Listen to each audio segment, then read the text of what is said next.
Good evening, everyone. I'm going to call to order the City Council meeting of the City of El Cerrito for August 20th.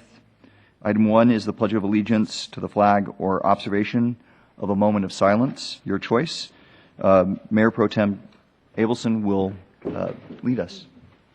I pledge allegiance to the flag of the United States of America and to the republic for which it stands, one nation, under God, indivisible, with liberty and justice for all.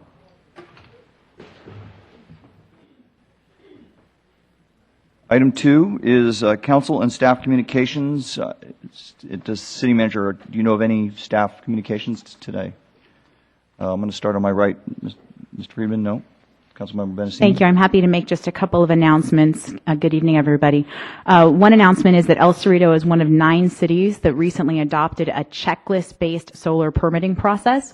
This is something that had been requested not only by staff in doing review, but also residents as well as solar installers to make this process a little bit more streamlined. So this will put us in line with those other 8 cities in making solar permitting an easier process, and our solar fees are among the lowest of all the 9 cities. I also wanted to mention that the library, the Contra Costa Library, will be holding a town hall meeting on September 9th. That's Monday in this room at 7 p.m. There will be refreshments served, and you can come and give input to the county on what sorts of services you'd like to see in the future in terms of library services. Also, you can sign up now on the city's website for the Golf Dynamo Challenge. This is a event that the city puts on every year. It's on September 9th as well, Monday, all day at the Mira Vista Golf and Country Club. And the event benefits the David Hunter Scholarship Fund, which is a great cause. Also wanted to mention the city is putting on a walking tour on August 25th.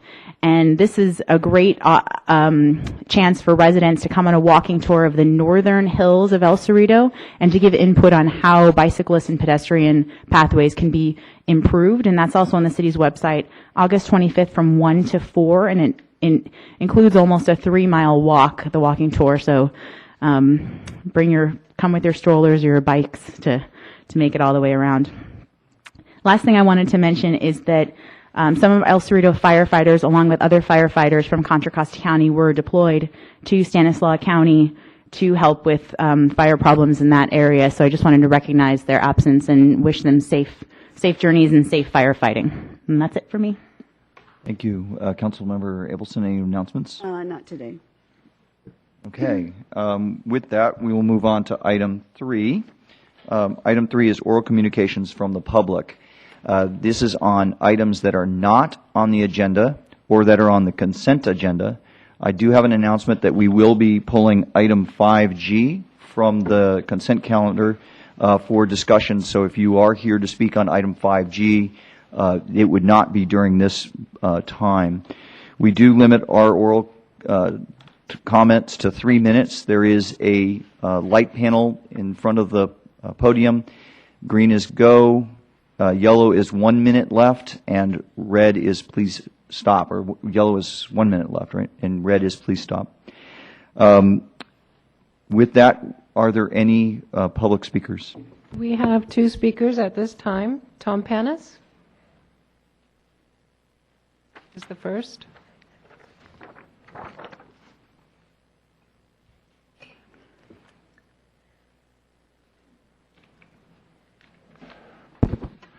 Good evening, Mayor Lyman, members of the staff, and City Council. My name is Tom Panis, and I live at 7345 Fairmount in El Cerrito. I'd like to add to Councilmember Benassini's announcement that the library is preferring that people sign up either on the city's website or through the county library website. A recent survey of the city indicated widespread support for a new library, but it would be a grievous mistake to just build a modern new library. As Tina Seelig wrote in her recent book about innovation, the biggest failures of our lives are not failures of execution, they are failures of imagination. I'm not talking about building a big extravagant library. I'm talking about creating a unique place that caters to the diversity of our community in a fiscally sound manner. How do we get there? By investing a lot of time and energy up front. I'm willing to do that, and I trust others are willing to do that also. We have a mind-numbing number of choices to consider. Let's ponder a few of those thousands. Census statistics tell us that we have a very large Asian community. Why shouldn't we be the home for a county library Asian collection? Those same statistics tell us we have the highest percentage of single-sex couples in the county. Why shouldn't we be the home for a county library LGBT collection? We have many people in town for whom Google would love to have a more robust relationship. Are we going to ask Google to wire our city with fiber and help with a library? We have many sites from which to pick. For example, will we evaluate building a library at the Plaza BART, renaming the station to Plaza Library, and repainting the station to look like a shelf of books?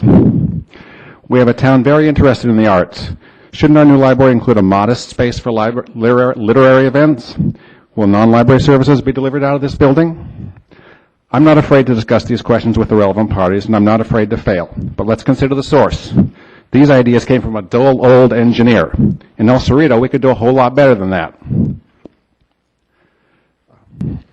Tim Hurston talks about the third. He tells us if you want something brilliant, you should throw out your first wave of ideas because they're too obvious, shop-worn, and stale. They're not at all brilliant. Once you get over your loss of the first round of ideas, then generate a second wave.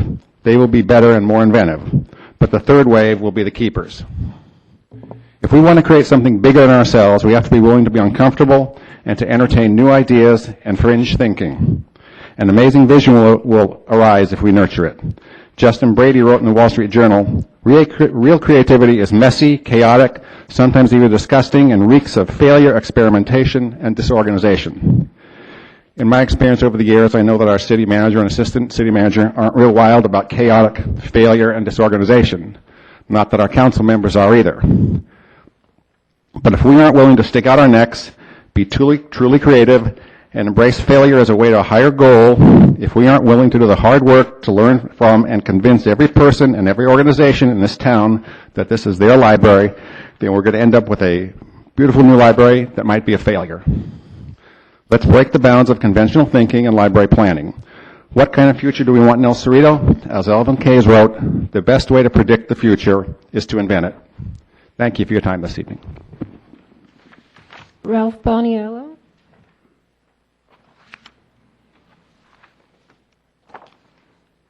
Hi, Ralph Paniello, City of El Cerrito.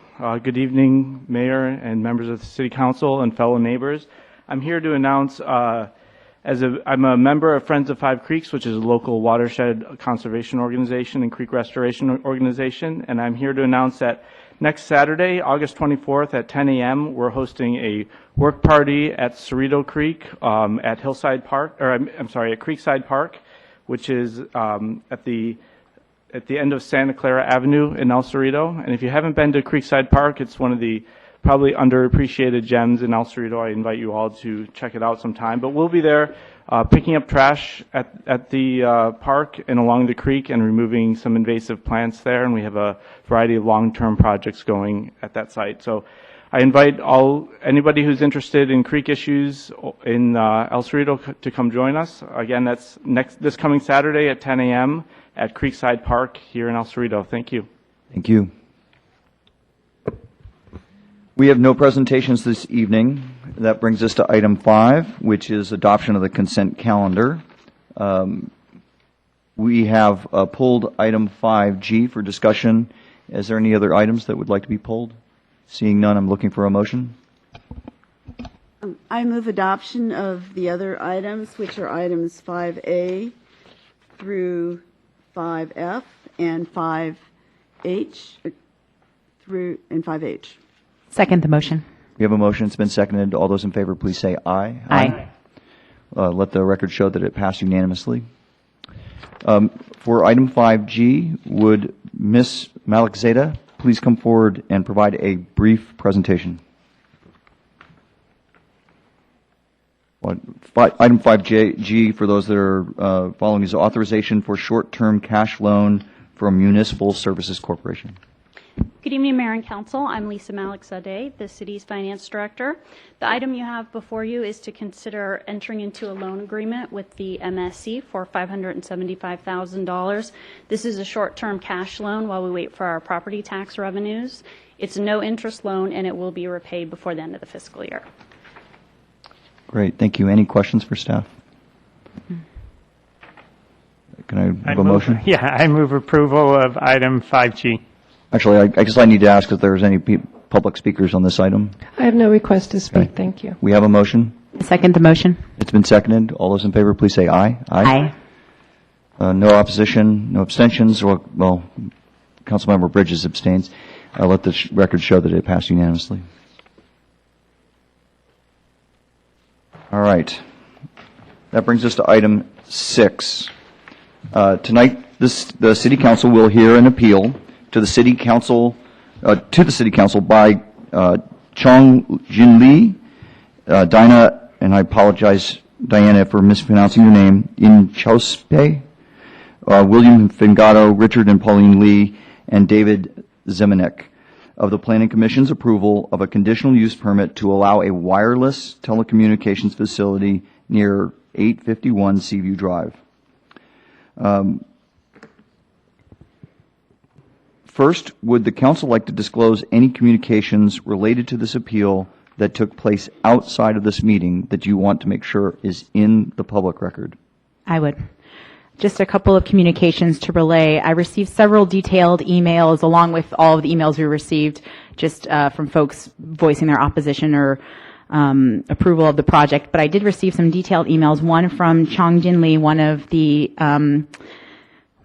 folks making the appeal, and it was a detailed email that provided ideas for alternatives to the project. And in addition to the text that he provided me, which included how signals could be relayed on Mosier Lane, how perhaps AT&T could use some of the city's existing infrastructure to place their fiber optics along the infrastructure up through the hills, or also to consolidate the antenna into a larger antenna. He also provided a number of pictures that provided images of other DAS networks that are in lamp poles or in other sorts of devices that kind of hide them a little bit more than he thought the current proposal allowed. So that was one detailed email. I also received a number of comments from Mary Renfo, which I believe everybody did receive, about the CEQA, her concerns with a full environmental analysis not having been done. And the last one I received, I'm not sure if others received this, was from Mr. Ken Mintz from AT&T, and he provided me copies of the postcards which support AT&T, which are now in our binder. So we did receive those now publicly. I just wanted to disclose those because I received those before the meeting just to make sure everyone was aware of that. And that's it. Thank you. And to that end, so that everyone knows what we are looking at up here, we do have a collection of supplemental communications, and Ms. Renfro's email from 10 a.m. this morning is supplemental to that set of communications. We do have a copy of the appellant's presentation, and we also have a binder that was submitted to us from AT&T that has numerous attachments. Many of these attachments were in our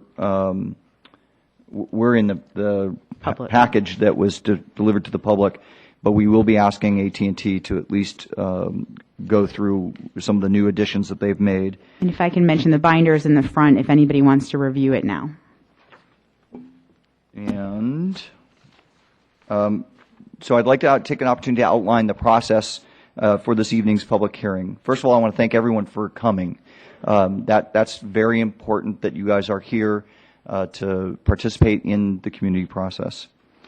After opening the public hearing, I will request a presentation from staff, who I see is already standing by ready. Following the staff presentation, the council will provide an opportunity for both the appellant and the applicant to each make a 10-minute presentation. At the conclusion of their presentations, we will, let's see, when do we get to ask questions? I'm reading a script, I apologize. We will hear from anyone who has signed up with the city clerk. If you have not submitted a speaker slip, please do so now. They're the blue slips being held up. In the interest of ensuring that everyone who wants to have an opportunity to speak, remarks will be limited in their duration, and that will be determined once we have a collection of speaker comments. It'll be either 2 or 3 minutes. After the public has spoken, I will then provide the applicant and the appellant each 5 minutes to respond to the public comments. After everyone has had an opportunity to speak at the public hearing, I will seek a motion to close the public hearing. Mr. Woodruff, at what point does the council ask questions of either the appellant or the applicant? The council members can ask questions of the applicant and the appellant during their presentations for the purposes of clarification and obtaining greater information of use to the council. And we will not deduct that from their 10 minutes, is that correct? That's correct. Okay. Therefore, we will now begin the public hearing. And Ms. Kavanaugh-Lynch, would you like to begin your presentation? Thank you very much, Mr. Mayor. Margaret Kavanaugh Lynch, Development Services Manager. I thought I'd start tonight's presentation with a brief chronology. On January 10th, 2013, New Singular Wireless, doing business as AT&T Mobility, submitted applications for 6 wireless telecommunication facilities on existing utility poles in the city of El Cerrito. Planning staff reviewed the applications with the city attorney and determined that pursuant to the El Cerrito Municipal Code, Chapter 1928, that both a conditional use permit and a design review application would be required to review the applications. In order to allow the bodies of decision to consider each separate location on its own merits, each location was treated as a separate application. The staff reports for both the Design Review Board and the Planning Commission discussed all the locations in one report to avoid excessive duplication, but each received its own findings and each had its own resolution. On May 1st, 2013, the Design Review Board conducted a preliminary conceptual review of the applications.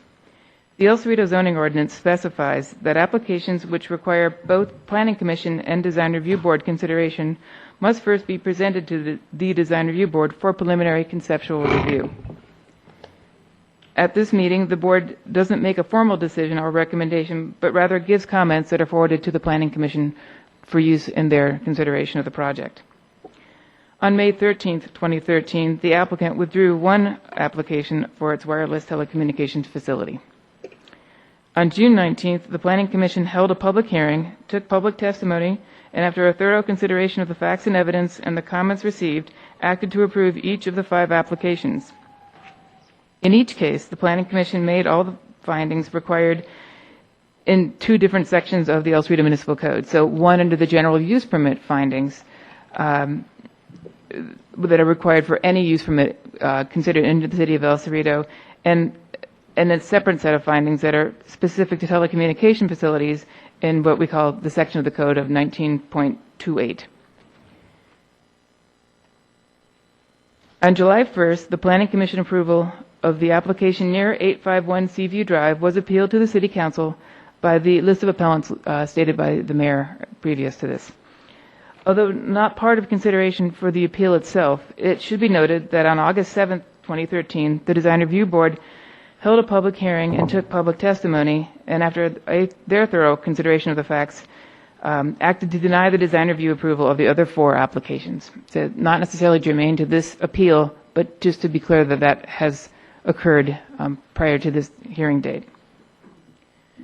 Next, I'd like to present the context that the Planning Commission had before them when they considered the utility, the telecommunication at near 851 Seaview.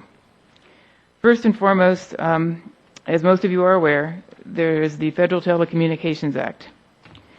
The regulation of wireless communication facilities, by local jurisdictions is governed by the Federal Telecommunications Act of 1996, as well as by local ordinance. The Telecommunications Act prevents local jurisdictions from prohibiting or having the effect of prohibiting the provision of provisional wireless services. In addition, the Act states that cities shall not unreasonably discriminate among providers or functional equivalent services. Under the Act, the city must allow all wireless providers a means of providing coverage to our city. This does not mean that if the city permits AT&T to install the DAS nodes on utility poles, that the city would be required to waive the public review process for similar sites of other wireless providers. Any future proposals for wireless telecommunication facilities would be subject to the public process that is called out in Section 19.28 of the Municipal Code. The Telecommunications Act also prohibits cities from regulating wireless telecommunication facilities based on health effects or concerns. The Act states, quote, no state or local government or instrument thereof, may regulate the placement, construction, or modification of personal wireless service facilities on the basis of environmental effects of radio frequency emissions to the extent that such facilities comply with the FCC's regulations concerning such emissions. So that's the first large, rather national legal context in which the Planning Commission made its deliberations. In El Cerrito, every decision of the Planning Commission is also weighed against the context of our general plan and our zoning ordinance, which is specifically .1928. To avoid reading the findings made by the Planning Commission that night, we've actually provided some slides, and hopefully then the public can see as well. These are starting with the general findings that any use permit in the city of El Cerrito has to make, the deciding body has to find in favor of these findings in order to approve a use permit. So that's the general findings, which start out in section 19.34040. And then, in addition to those findings, the Planning Commission on the June 19th hearing found that the section 19.28.060A and C, and as we scroll through, you can see that they made the findings for each of those criterion in order to, in fact, approve the location in front of them that evening.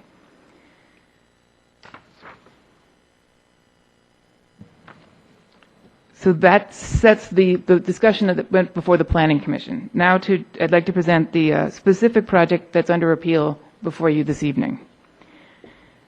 The proposed wireless facility near 851 Seaview Drive is part of the proposed distributed antenna system, or DAS network, in the East Bay Hills. AT&T is currently processing applications for other portions of the network in the cities of Oakland and Berkeley, as well as Contra Costa County, namely in Kensington. The DAS networks typically consist of lower powered nodes connected to a common connection point. However, each of the proposed DAS nodes will be connected to the AT&T's existing fiber optic infrastructure at the site of each pole. The applicant currently operates a wireless telecommunication facilities at the El Cerrito Plaza, at a church located at 6830 Stockton Avenue, and at the Super 8 Motel on 6009 Potrero Avenue. Despite these facilities, the applicant has noted that the topography of the East Bay Hills presents coverage challenges. The applicant has decided to pursue the DAS network as a way to provide a more consistent coverage in the hills. The proposed nodes would provide both voice and data signals using both 3G and 4G LTE technology. The applicant has provided propagation maps to show the coverage gaps in the El Cerrito area. Locations for additional wireless telecommunications in the portion of El Cerrito where this facility is proposed are currently limited. The area is almost exclusively residential, with the exception of public facilities such as Huber Park and El Cerrito High School. The DAS node is proposed to be located on top of an existing utility pole through the use of a 7-foot extension. The two proposed antennas would be approximately 2 feet tall and would be mounted at the top of the pole extension. The top of the antenna would sit approximately 3 feet above the top of the pole. The complete installation would therefore increase the height of the existing pole by 10 feet. All equipment for the facility would be mounted on the pole, and at this time, no equipment is proposed to be ground mounted. Finally, I'd like to turn our attention to the discussion of the appeal itself. The appellants submitted a 10-page appeal describing their main concerns in 9 points. The complete 10-page appeal is an attachment to your staff report that you have before you this evening. For tonight's report, I would like to present a summary of the appeal, basically summary point by summary point, with staff's response. Appellant point number 1, the antenna are not to serve the residents in the vicinity, but are for relaying signals up into the hills.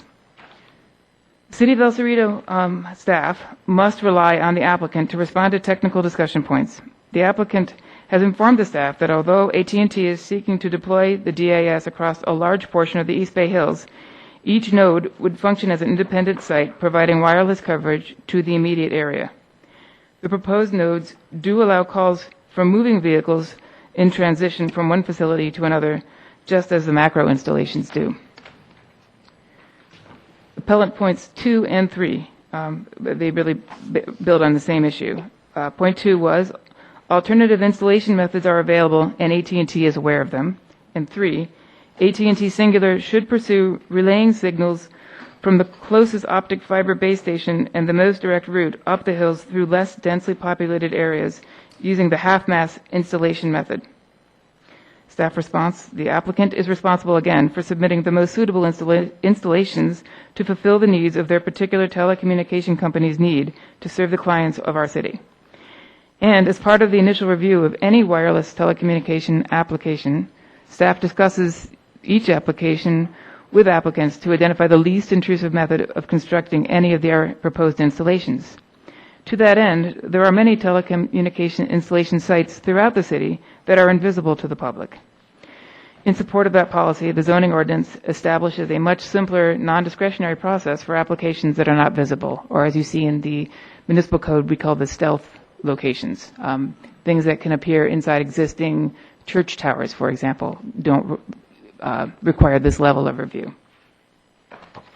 The appellants note that in the neighboring community of Kensington, some of the installations are mounted halfway down the utility pole. In this example, AT&T revised their initial submittal for sites where it was feasible to lower the elevation from the antenna on the pole. The antenna projects off the side of the pole below the existing PG&E lines. The California Public Utilities Commission, or CPUC, requires a minimum separation of 6 feet between the proposed DAS antennas and the existing PG&E lines. The applicant has informed staff that the height of the antennas at this site in question is as low as possible to still meet the mandated separation requirements and their goal of providing the needed coverage. Appellant point 4. The immediate impact of the proposed antenna extended on top of the utility pole will ruin the view from the hills, inevitably destroying property value. Lower property value will result in a loss of taxes to the city. Staff response. None of the findings required by the municipal code for wireless telecommunication facilities, I apologize, I really should work on that word, identify property values as a specific item to be considered in making a decision. However, the potential for aesthetic and safety impacts of a wireless telecommunication facilities to decrease property values is recognized in applicable case law as a legitimate basis for concluding that a proposed project would negatively affect the public health, safety, and welfare. The applicable case law also instructs, however, that such a conclusion must be based on substantial evidence in the record. Moreover, the evidence cannot consist solely of speculation or assertions of individuals without the expertise or experience necessary to form such valid conclusions. Thus, the City Council must consider how much weight to give the opinions expressed by the appellants regarding the effect of the proposed facility on nearby property values, as well as any contrary evidence in the record for the hearing, including this staff report and any potential opinions provided by technical experts during this hearing. Staff researched this issue and were unable to identify any existing study that provided conclusive evidence that the DAS antennas have a negative impact on property values. Further, the appellants have presented a hypothetical regarding the effects of a decrease in property values resulting from the proposed facility, but their letter does not contain evidence that such decrease would actually occur. Therefore, the City Council should consider what weight to give the evidence in the record regarding this issue. If it finds that there is evidence to support both positions, it may, at its discretion, determine which position it believes to be better supported.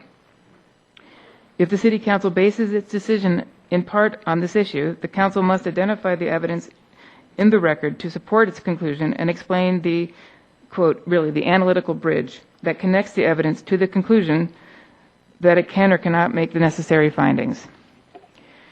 In El Cerrito, staff has noted that some criterion that is commonly used when establishing, has noted some of the criterion that is commonly used when establishing home values. Home values in our city and in most cities rise and decrease in price based on the recent sale of other homes with comparable lot sizes and house sizes.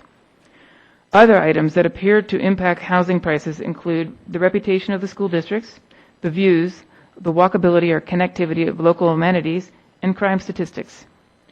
As evidence to this statement, staff notes that when a new residential listing is placed on the real estate market, these are the types of information listed on the sales information and used in an appraisal when financing is being evaluated. Staff has never seen a notation of a utility pole or a cell site in particular in the assessment of a housing value. In the end, the City Council is not required to reach any conclusion regarding the property values.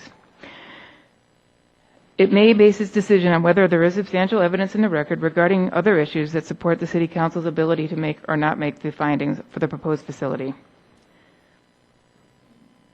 The larger issue of damage from the view from the hills was discussed by members of the Planning Commission during their public hearing.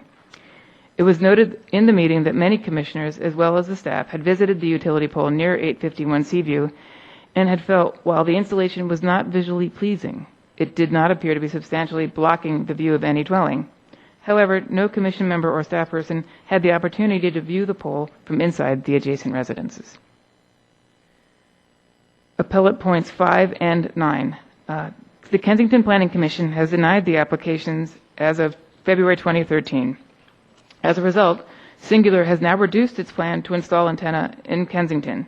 Singular has now proposed to place a macro tower in El Cerrito to reduce the number of antennae placed in Kensington. And point 9 steps into that by saying El Cerrito stands to lose as Singular has revised its plans for Kensington. Staff response. It is true that a new application has been made to the City of El Cerrito to add a macro tower to the top of the Mosier corridor. It is also true that AT&T has reduced its number of proposed sites in the unincorporated community of Kensington. While these two facts are concerning, they have no impact on the decision of the Planning Commission that is the subject of tonight's appeal. Appellant issue number 6, the antenna violates the City of El Cerrito's wireless ordinance, specifically section 1928-040, which again is the wireless telecommunications section. Staff response. That section of code establishes the requirements for wireless telecommunication facilities in the city. It states, quote, all wireless telecommunication facilities subject to this chapter shall be located, developed, and operated in compliance with the following standards unless the zoning administrator or the planning commission approves a use permit subject to the findings in section 1928.060. As previously stated, the planning commission, upon reviewing the application with the city attorney, determined that the application required both a conditional use permit by the Planning Commission and as well as a design review board approval. The Planning Commission's June 19th conditional use permit made the findings contained in section 1934-040, which in general English is the standard use permit findings, as well as the findings in section 1928-060. Since the Planning Commission approved the use permit subject to the findings, the standard that they're calling out in section 1928 is not applicable. Basically, the findings were made in greater detail by the Planning Commission. Appellant issue number 7. Insufficient time was given to this matter, and the due process from the public hearing to the Planning Commission decision was unclear to the residents as compared to the Contra Costa procedure. Public study should be conducted. As a matter of background, the Contra Costa County and the City of El Cerrito have very different paths to the review of discretionary projects. AT&T submitted applications for 9 wireless DAS nodes for Kensington to Contra Costa County in January. As an unincorporated community, land use decisions in Kensington are made by the Contra Costa County Planning Commission. Kensington also has an advisory body called the Kensington Municipal Advisory Council, or KMAC. In February, the KMAC considered the applications and recommended that the Planning Commission deny them all. The applicant subsequently revised the applications to withdraw 3 nodes and determined that for the 2 proposed nodes, it was feasible to propose an antenna mounted to the side of the utility poles. The KMAC considered the revised applications on July 30th, 2013. The committee recommended that the Planning Commission approve the 2 revised side-mounted installations and recommended that the commission deny the remaining 4 applications. The Planning Commission for Contra Costa County has not yet considered these applications, When staff last spoke to the county staff, the applications had not been scheduled for a planning commission meeting. As a separate jurisdiction from the county, the city of El Cerrito is governed by its own municipal code. Section 19.32050 of this code stipulates the required legal noticing requirements for public hearings held by the Planning Commission. All legal noticing requirements of the Planning Commission's public hearing of the June 19th meeting were met. The notice was mailed to all property owners within 300 feet of the subject utility pole on June 6th and appeared in the West County Times on Friday, June 7th. In addition, pursuant to Section 1932.050D, the zoning administrator has the prerogative to require additional notice. In this case, because the proposed sites were in the public right-of-way and therefore did not have addresses or parcel numbers, staff posted hearing notice on the subject poles so they are readily identifiable to the public. Also notable, the appeal in tonight's staff report provides what appellants were able to gather by the appeal deadline. When the appeal was submitted, staff informed the appellants that as this was a de novo style hearing, the council will act on all the evidence and testimony provided, including at tonight's hearing. So in essence, the appellants have had the right to gather and present evidence right up until this evening's hearing when you actually close the public comment.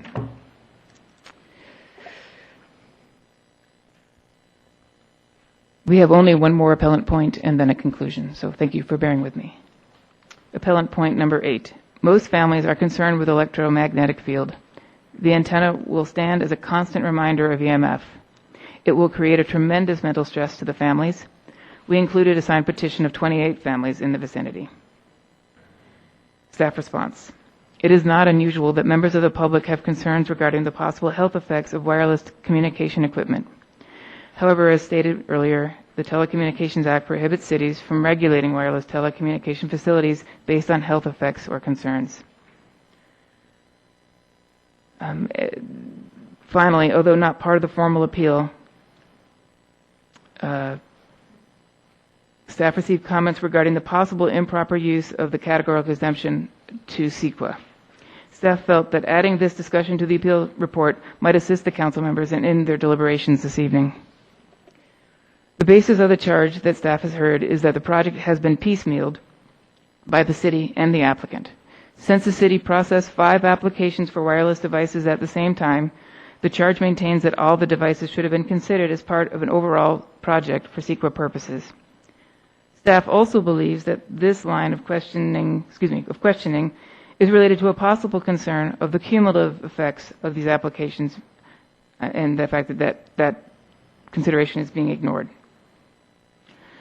In an unpublished opinion from 2012, the California Court of Appeal considered a similar charge arising from the approval of approximately 40 wireless facilities attached to an existing utility poles throughout the city of San Francisco.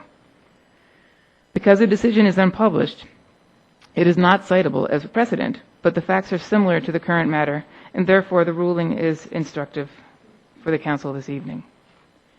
In the ruling, the court disagreed with the residents and upheld the city's determination that all the facilities included in the telecommunication company project fell within a categorical exemption to CEQA, which applies to the construction, installation, or conversion of a limited number of small facilities, structures, or equipment.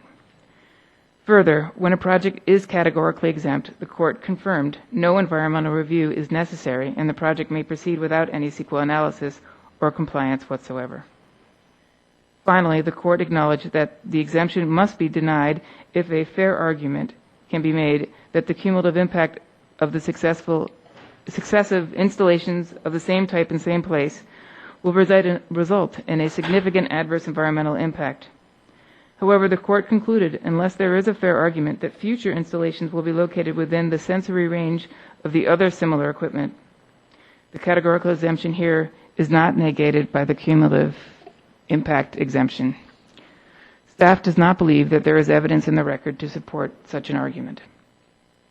So that is the concise version of the staff report before you. I'm here to answer any questions that you may have. The project planner, Sean Moss, is also here, and together we hope to be able to answer staff questions. This concludes our report.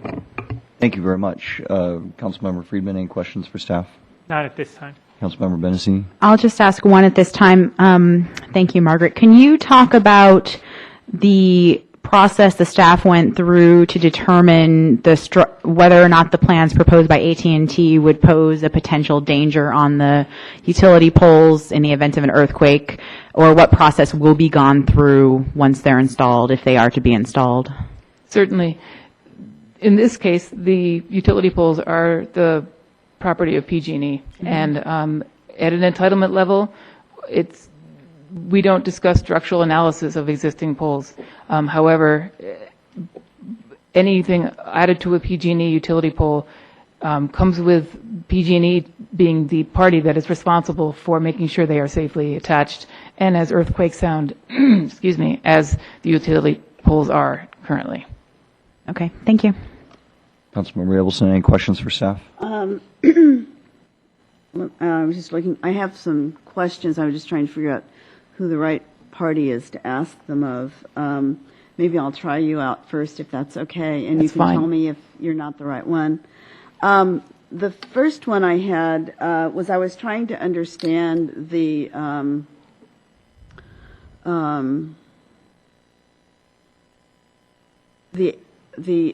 impact of the service area of this application. And I saw that there were some before and after and various things, but they weren't always presented in a way that were helpful to me as I would have liked. So what I'm kind of wondering now is, it kept talking about southern El Cerrito or South El Cerrito. Can you describe the coverage area of this proposal? Certainly.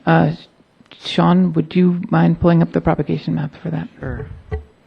So we can show you that area and restate that the purview of the city is to allow an application that will basically fill in the gaps in the propagation maps. As far as how this service works and the technical aspects of it, I would defer that level of the questioning to the My question is applicant.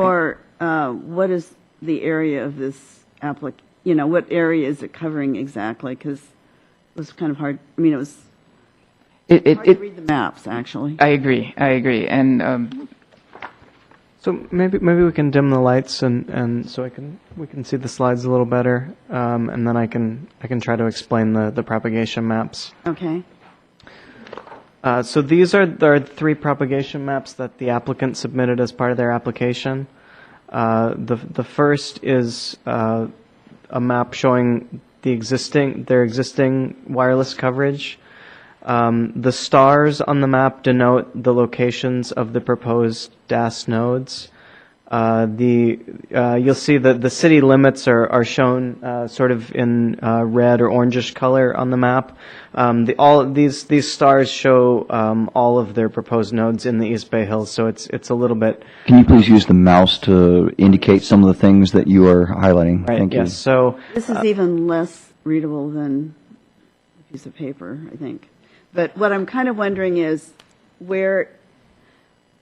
I'm wondering how much is in El Cerrito, how much isn't, and then what color represents what in what Okay. map, because it kept changing what color represented what. okay, It was rather hard to follow. try to explain as best I can using the mouse pointer. You'll see this line here is the city limits. Where? There's sort of an orange line here. If you look at your screen, the mouse is actually showing. What's on there, Yes, too. exactly. Okay. Thank you. So this line here, That's on the east side, right? Correct. Over by the cemetery. right? So all of the stars that are on the west side of that line, No, not for this presentation. the applicant has informed me that they actually have a slide that's in the binders that you received this evening, but maybe they have an overhead that they can present to Would it clarify be- this. Would it be better to have them do it? That was why I asked that. I wasn't sure who I should ask the question. Is it part of your presentation? I see your head nodding, so we Why don't can. we skip Thank you. that until then that might help. And I had a question about, would it be necessary, maybe this is an applicant question, never mind. an applicant. Next one is 2. I think that's all the questions I have at this time. Thank you. Thank you. If I understood your presentation correctly, a private property owner could potentially put something on their side of their house roof that looked like a chimney, but it would actually potentially be a concealed antenna, and they would not go through any public use permit process. There's actually 2 layers to that. If somebody put a architectural element on a commercial structure, that would require, that totally concealed the antenna within, that would require design review board approval. Honestly, if somebody did that to a residential structure, that may be considered a stealth without DRB, because our design review board primarily speaks to commercial. And so that's what I'm saying, is that right now at 850 Seaview, if that owner decided to put up a chimney-looking thing that was a stealth antenna, they could. Is that correct? The wireless chapter of the zoning ordinance does set up different standards for residential zoning districts versus non-residential zoning districts as far as wireless telecommunications facilities. So I don't, off the top of my head, I don't know the nuances of those, but I believe that because this is because it would be in a single-family residential zoning district, I don't think that would be allowed without planning commission approval. Okay, great, thank you. Then my other question would be, let's see. No, it's a question for, like you. It's a question for the applicant.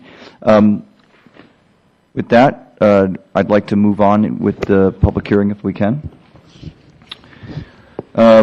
Is there a representative of the appellant present? I'm sorry, excuse me, Mr. Mayor. I'm sorry to interrupt, but we actually, the staff had actually asked me to cover a couple of legal items in addition prior to moving on to public comments. And I apologize. I apologize to you for interrupting and for delaying the public's opportunity to speak, but we felt that given the legal complexities involved, that it would be helpful if I covered a few points for the benefit of the council and the public this evening. And I will try and keep this as brief as possible. There are 4 general areas that I do want to cover. One is just to reemphasize some of the points already made in the staff report regarding the Telecommunications Act of 1996. There are 2, and within that there are 2 things that I want to highlight. One is that the federal government, in enacting that law, preempted local regulation of wireless telecommunications and other telecommunications in a number of areas. It left local control in some areas, but significantly preempted the ability of local governments to regulate these types of facilities. Among the areas that the federal government said local governments could not consider under any circumstances as a part of their deliberations is the effects on human health of electromagnetic fields and radio frequency emissions. They've basically said that as long as those facilities are operating within FCC guidelines, that local governments can't consider those factors in making their decisions about permitting facilities.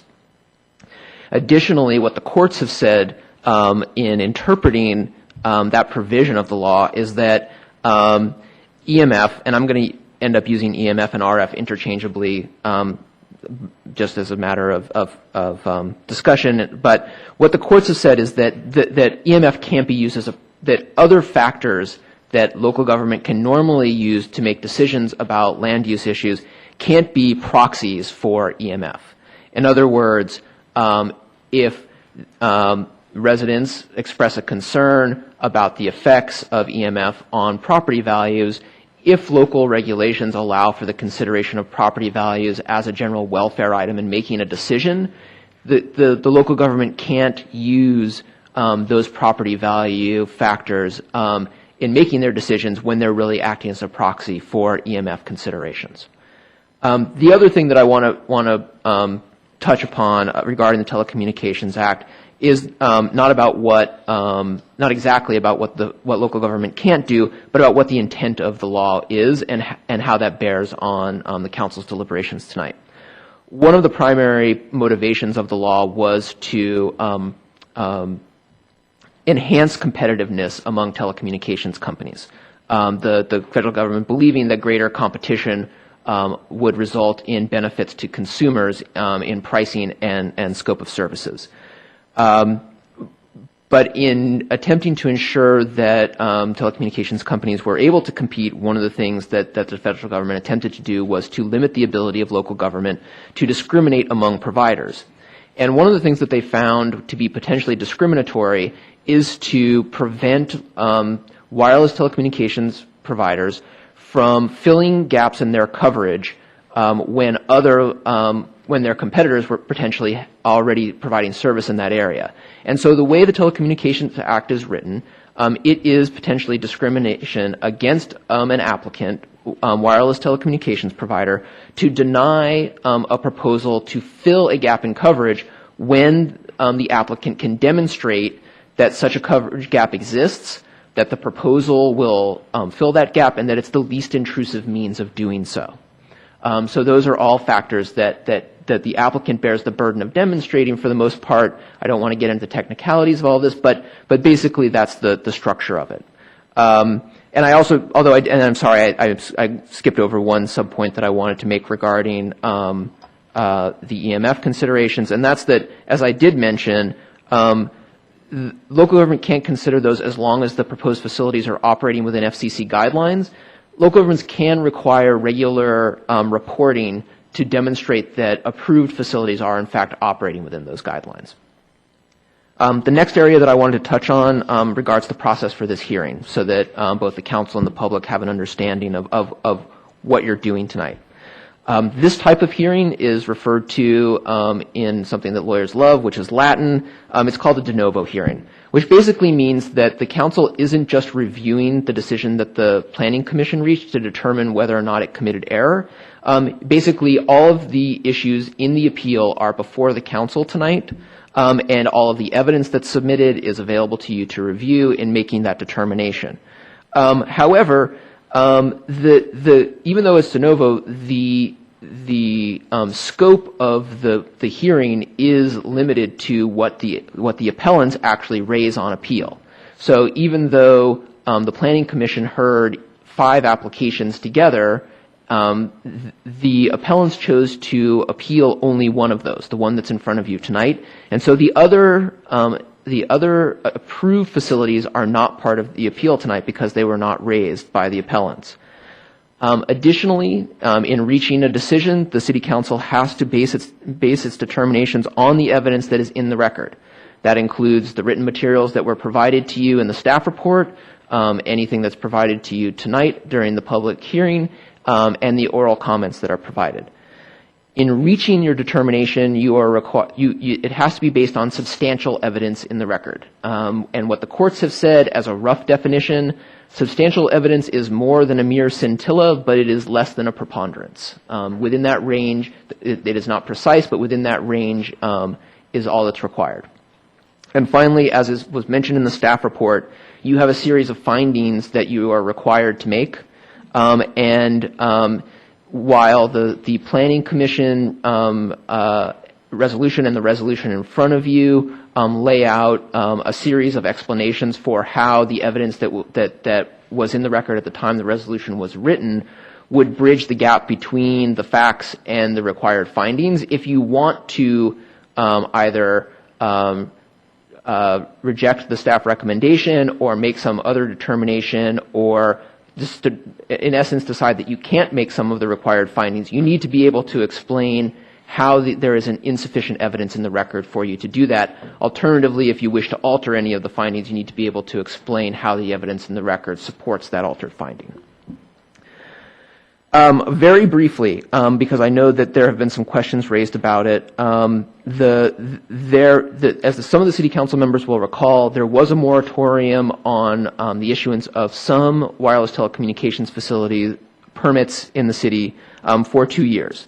The purpose of that was to provide staff with an opportunity to determine whether or not the wireless telecommunications facilities ordinance that's already in place was adequate to the current form of technology and other types of and other issues that are raised in applications that are coming before the city. During that 2-year review period, ultimately the staff concluded that the ordinance as it exists is relatively state of the art. It was drafted in 2008, and although technology has changed somewhat, it is not, the ordinance isn't so out of date that it isn't functional for the city. Staff also concluded that there weren't significant measures that could be taken that would radically alter the way that wireless facilities are being rolled out in El Cerrito. And certainly there were not enough to justify bringing changes to the council. And so ultimately the moratorium was allowed to lapse without bringing anything forward to the council to consider, because staff ultimately concluded that the ordinance was sufficient for the applications coming forward. The last thing that I want to touch on briefly is CEQA. There's actually a significant amount of information in the staff report, so I don't want to belabor this point. But it was staff's conclusion, based on their expertise and experience in this area, that there was not sufficient evidence to demonstrate that there would be a significant negative environmental impact or cumulative impact that would preclude the use of the categorical exemptions for each of the 5 applications that were submitted, or that even considered cumulatively that the impacts of each of those 5 would preclude the use of the categorical exemptions, or even if each of those 5 in El Cerrito was considered in conjunction with the other similar facilities that AT&T is applying for in the East Bay, that even that would result in a sufficiently cumulative impact, or that there would be anything distinguishing about the totality of those applications that would preclude the use of the categorical exemption. And I want to point out that it's not the case that just because there is more than one categorically exempt project of a similar nature being processed at the same time, that necessarily will result in a cumulative impact. And finally, as was discussed in the staff report, it's our view that the CEQA guidelines and the case law that exists in this area supports staff's approach of dealing with each application individually, and their conclusion that the categorical exemption applies to each of the 5 applications. So ultimately, the council has to agree with that determination, but that was staff's determination based on the evidence that was submitted. And those are my remarks, and if the council has any questions for me, I'm certainly happy to take those at this time. Councilmember Friedman. Yeah, this question may be for Ms. Kavanaugh Lynch. How many existing DAS towers in total do we have in El Cerrito from all carriers? Staff would actually have to research that. I don't know the total number of DAS citywide, but the project planner may have some more additional information on that. We don't have any. We currently don't have any of DAS nodes in the city. Okay, how many cell phone facilities that maybe aren't called DAS do we have? That I do have a list, but I would have to look it up. I don't know off the top of my head. Okay, and how many does AT&T have currently? They should be able to answer that, right? AT&T has I believe 3 sites in the city. So they have one site at El Cerrito Plaza, one site at 6830 Stockton, which is the church near Stockton and Richmond, and they have a site at the Super 8 Motel at 6009 Potrero. Also, is there any precedent for carriers going together to jointly have a facility so that there would be less impact on the community in terms of multiple sites from competing carriers? The ordinance actually suggests that as a optimum idea. Co-locating is strongly encouraged in our zoning ordinance. However, the applicant, for reasons that they can explain, stated that's not possible in this project. Thank you. Any other further questions for staff or city attorney? Seeing none, we will move on to the appellant's presentation. Is there a representative from the appellant? Is it Chongjing Lee? Please come forward, and you'll have 10 minutes to put your presentation together. Do you need time to load it on the computer? do need time to. And how about some assistance from staff? Thanks. Really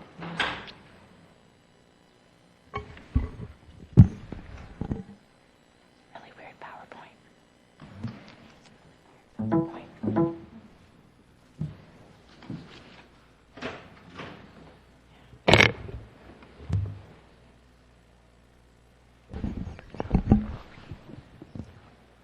Good evening. Welcome, Mr. Lee. Thank you. Thank you.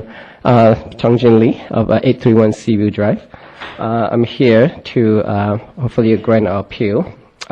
Since the Planning Commission, they were really visited our neighborhood and came up with the conclusion that if the antenna will be compatible with our living environment, I would like to show you our neighborhood a little bit more. This is from my neighbor's front porch. And when you walk out the front porch, that's what he will be seeing. And if the antenna is up, that's what he will be looking at. And and everybody would agree, that's a tin can. That's an eyesore. It's sometimes someone's bad jokes that put on the pole. Now this is another neighbor. And this neighbor has just moved in less than a year ago from out of town. And a very nice neighbor. It's a couple, and they have added lots of flavor to the neighborhood, and we really enjoy the company a lot. And guess what they have to look at from their deck to their French door now? It's something very distasteful. And it's another antenna. This is an eyesore, and right in the line of vision. Now, going up one street above us, you see that the pole is right in the middle here, if I point it with my mouse here. With an antenna, people from far above can still see it. Now, every day we go through this road here, going down. You can see probably, it's on slope. And the thing right in front of us is the antenna. It's a constant reminder that there is an antenna there. And it's there to greet us when we come back from school or work. And my kids will look at it, everybody's kids will look at it, we will look at it, and that will, if that thing is there, that will be kind of the testament of the decision made by the Planning Commission.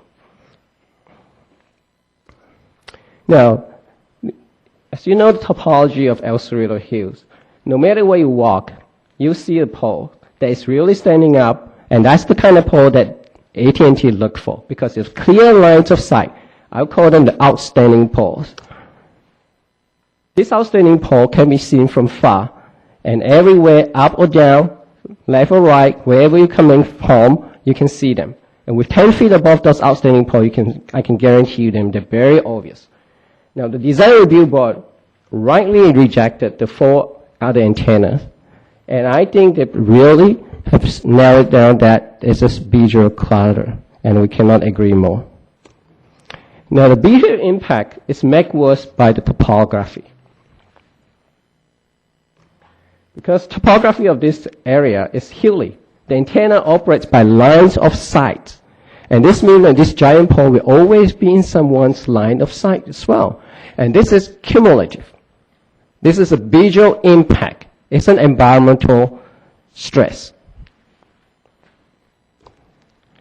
Now, as I mentioned, the antenna can be in someone's line of sight. This is quite amazing to me. Having lived in so many places, I never seen an antenna that I can look into. It's ridiculous. It has to be way above our heads or out of sight. And we think that with this kind of antenna set up, the whole project, as we call it, together with other antennas, is unsafe for the community. Now, let me explain why it's unsafe. This is a constant. As you know, El Cerrito is in lots of areas in a landslide area, and we have a constant land movement. And I would call this the land of leaning poles. We kind of love it, but, you know. But when pole shifts, you know, power density shifts too. Power density is the radiation from the radio frequency. Now, FCC does regulate power density. However, FCC only inspect facilities that's above 200 feet tall. They're not concerning themselves with anything lower. And the CPUC, California Public Utility Commission, does not inspect the poles at all. Now, the question is, who will monitor the ongoing compliance with the federal regulation? And that makes us worry. Now, I want to show you something. Sean, is this sound on? The sound is on? Yes. Can you have the sound? Okay. So now, I'll show you, this is on Dwight Way, Berkeley, a similar antenna. And this is an EMF detector. Now, what you have to look at, if it's above 2 milligauss, 2.0 here, it's above the power density guideline of the federal FCC. And keep watching it. You see that it's very close to 2 already.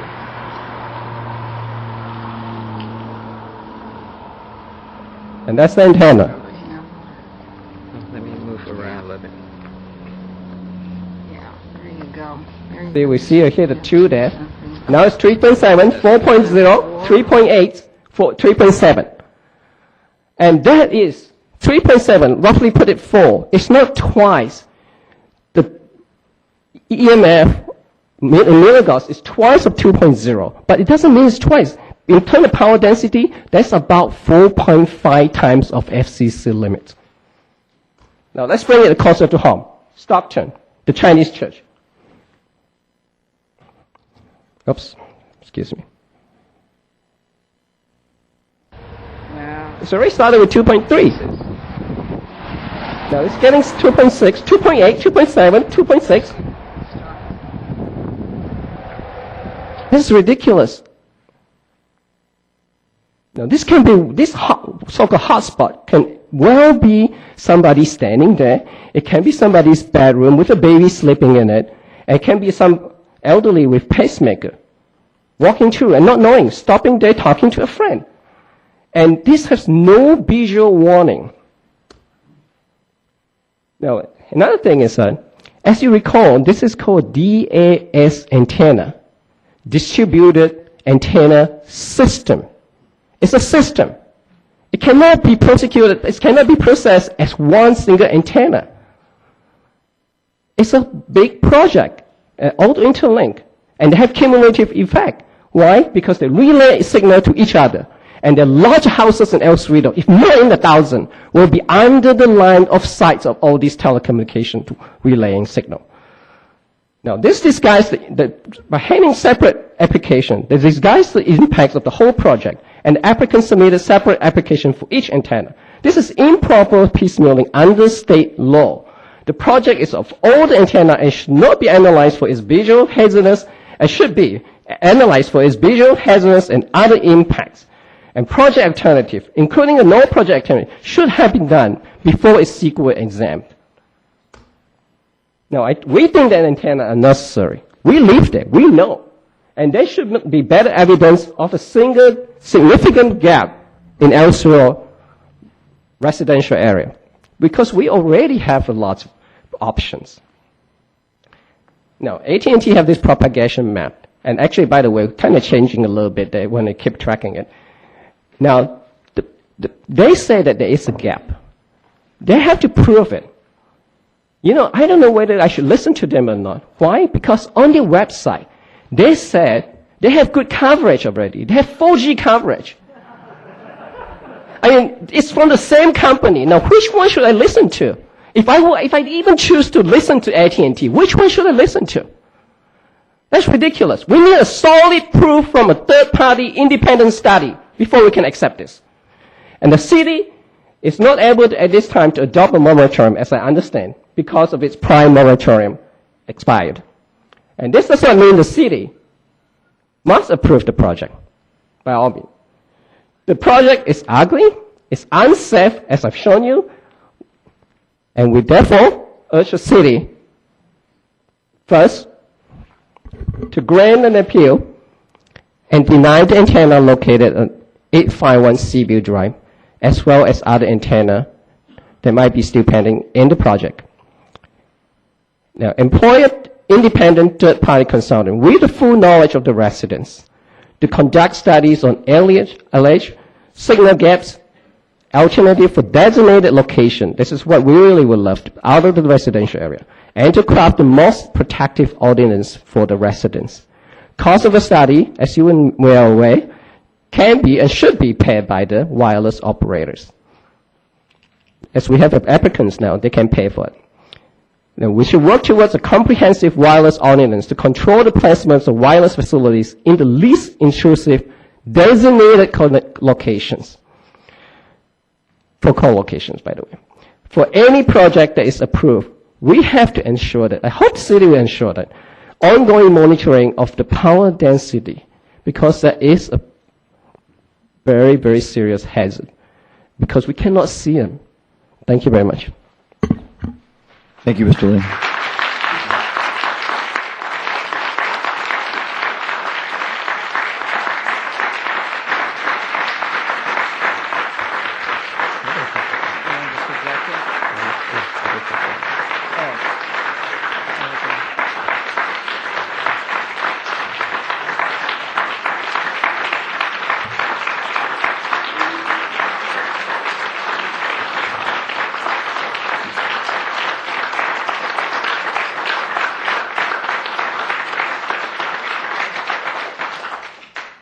Thank you.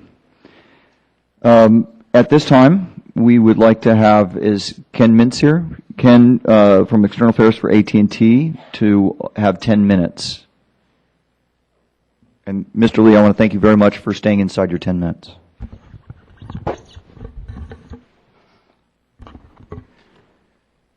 Thank you, Mr. Mayor, members of council. My name is Ken Mintz. I'm the Area Manager, External Affairs for AT&T here in Contra Costa County. We're pleased to be with you this evening. I'm going to keep my presentation relatively brief. We are here in El Cerrito as a company to fill a significant gap in wireless coverage with the least intrusive means possible. That's what we're setting out to do. On this particular site, on Seaview, you can see from, and this information is in your binders as well, before and after picture, an existing and proposed site. What I really want to start with, though, is why we have this significant gap in coverage. If you were to look at a report that was done by the CDC that was just turned out a couple of months ago, in the second half of 2012, over 38% of the U.S. population has removed landline telephones from their homes. They're using a combination of broadband and wireless capabilities. Now, that's a large number. Almost 40% of the U.S. populations have cut the cord on regular landline telephones. From the first half of 2012, that number was already up 2.5% to the second half. It's an increasing number. It's growing steadily. As a company, we're putting a lot of emphasis across the entire country on ensuring that we're meeting the demand and the expectations of the U.S. population. More people are using their mobile devices for home services in addition to voice, high-speed data, texting, video conferencing, with the strong adoption of smartphones. And just this past week, a report came out that worldwide, more smartphones are now being sold than regular voice on mobile phones. Customers are using wireless broadband applications in growing numbers. With this, they are expecting the same level or greater reliability than they would have received in their landline systems. This means when they have an emergency at home, they need to know with confidence that their phone is going to work. When, as a company, we start to look across our territory at where we have coverage gaps, we set out to try to fix those gaps. And we're talking about two different technologies. One is the 3G and one is the 4G.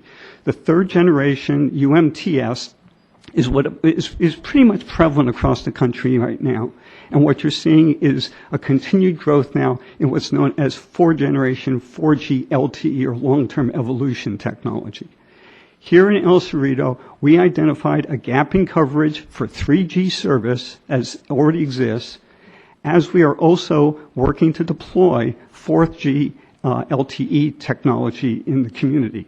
This particular site on Seaview resolves both of those coverage gaps issues for our system in that particular neighborhood. We're going to switch now to a propagation map. And this one is in your pack, and I wish we had it in the original application. What we see here,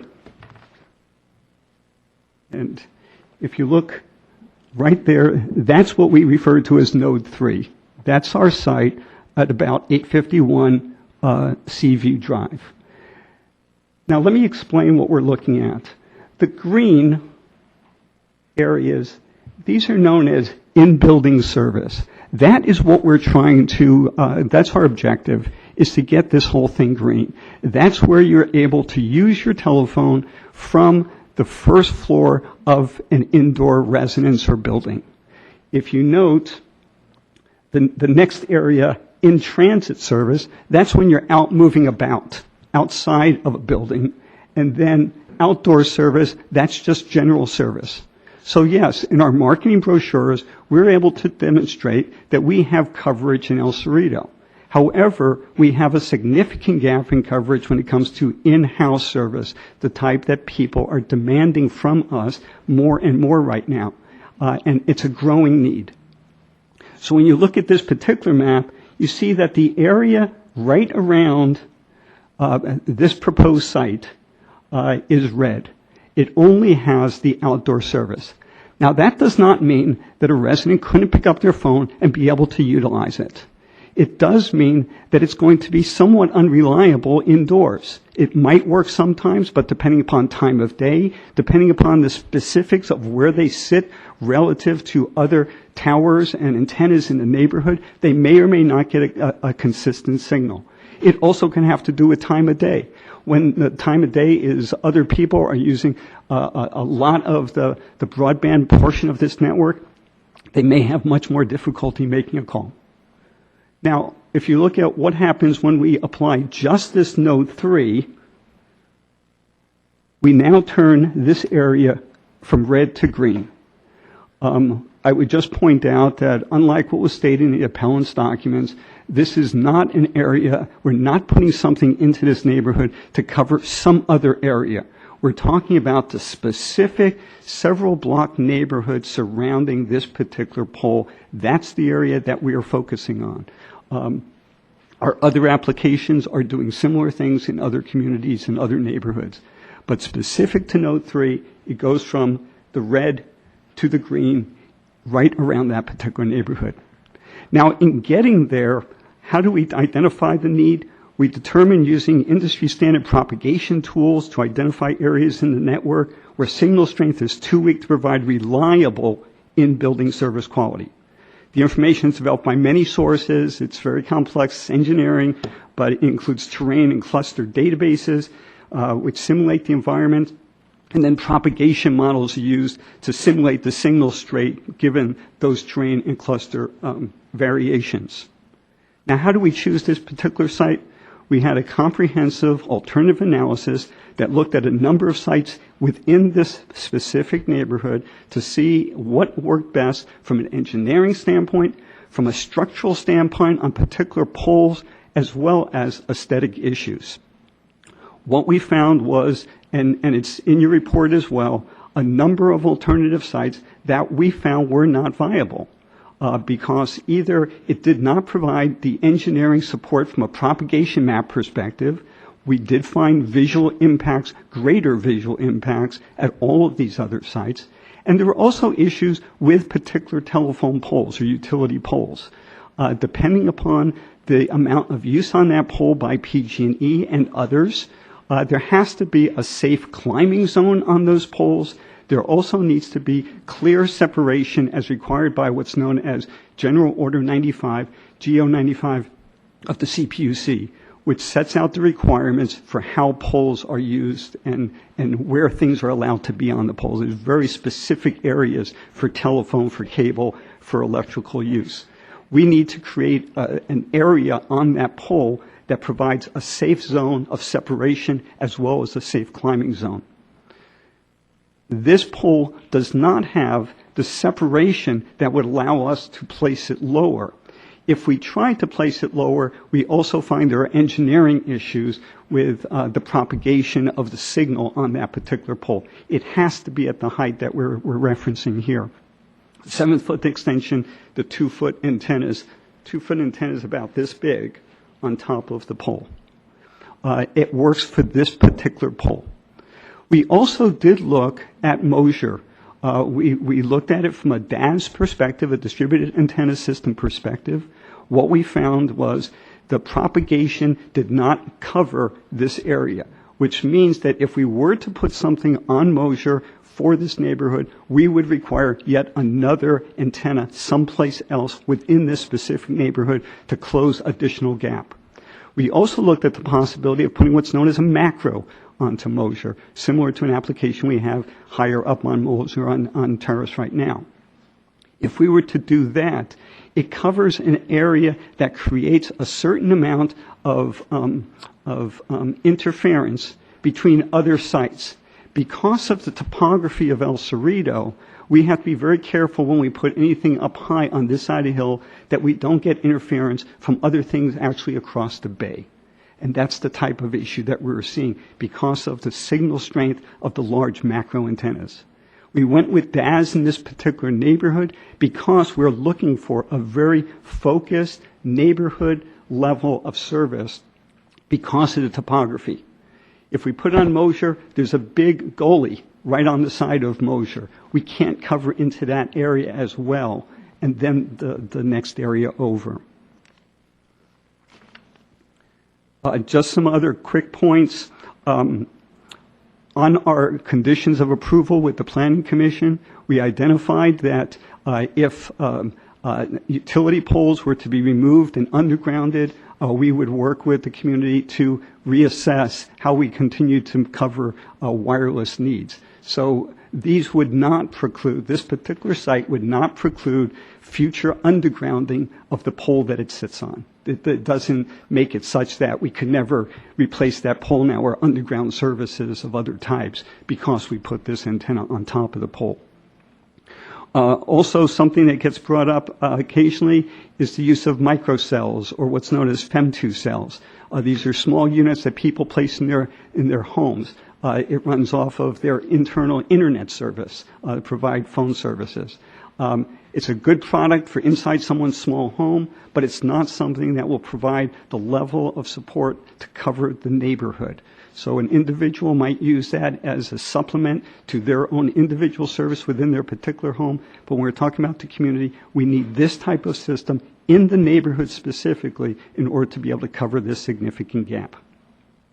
I'd also point out that in addition to El Cerrito and Kensington, another unincorporated county, we're also looking at DAS installations across the Berkeley and Oakland Hills for the same reason. It's topography-wise. But I would also point out that other communities that have this technology in today include Palo Alto and Beverly Hills. Mr. Mintz, please start concluding your comments. Okay, I'm sorry. I was watching the green light. Yeah, I'm not sure that was set for 10 minutes. Okay. So in that case, I apologize. I thought the light, and I'm just rambling on here. I'll stop my comments there. We're more than willing to answer questions. I have a number of subject matter experts with us this evening, one of which is Bill Hammett from the engineering firm of Hammett and Edison. They produced the EMF report that's included within our packet. Bill Hammett's considered an expert in that area. He's a third party, and he can answer any questions you might have about EMF exposures. Great, thank you. Councilmember Abelson, any questions for the applicant? Let me go through my questions and see which ones seem to be in this area.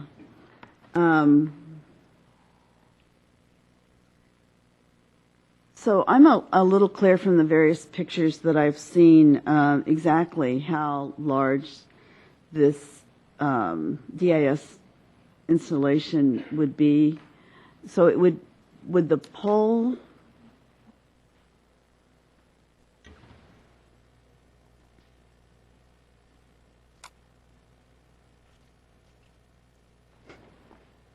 Are you waiting for? I'm waiting for something. I'm assuming it's coming up, maybe? Yeah. Oh, anticipating your What you're question. doing? We're trying to anticipate your question. What? I think I was, anticipating your question. Yeah, so that's what I was, that would be fine. So, wait, I guess this is it over on the left in this drawing, right? Yeah, I would recommend, if I may, take a look in your binder. And you are, sir?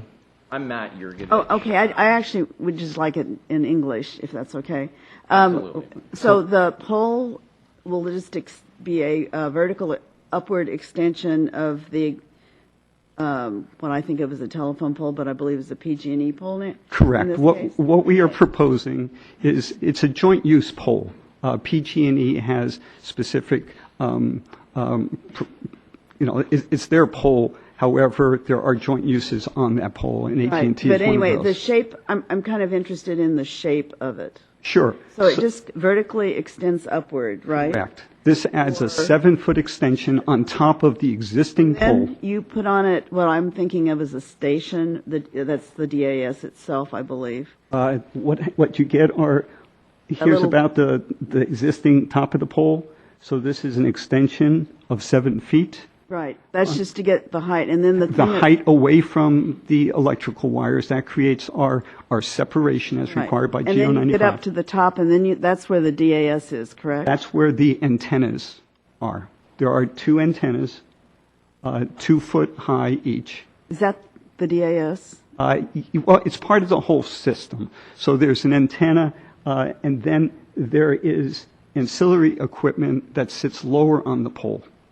So there's, There's like a backup battery pack.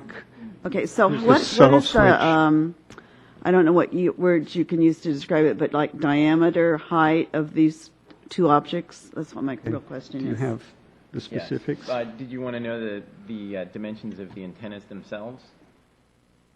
Yes. Okay. So they're about 4 feet long. The dimensions are Long here. means high? I'm sorry, 2 feet. 2 feet long. Excuse me. 2 feet long. Tall. And Does that mean- high, exactly.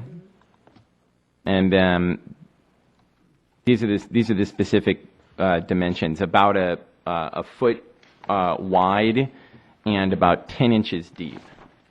Does wide mean diameter, or is this a round thing, or is it a vertical thing, or? It's a cylinder, right? Cylinder is more, or it's kind of rectangular, I guess. Okay. And so the dimension looking, not the height, but the other 2 measurements of that rectangle. Oh, excuse me, and I'm focused on the wrong Is that? exhibit. Excuse me. Yeah, Oh. the I guess that's focusing in on here. The antenna is here. Excuse me. My apologies. I was focusing on the radio cabinet. The antenna is depicted here, as you can see, approximately 2 feet long, 8 inches deep, and about 11 inches wide. So,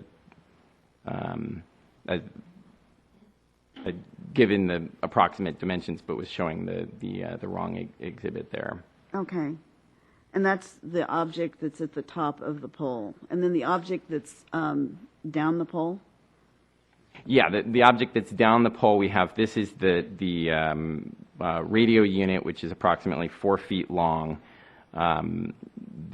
There's a battery backup unit, which is approximately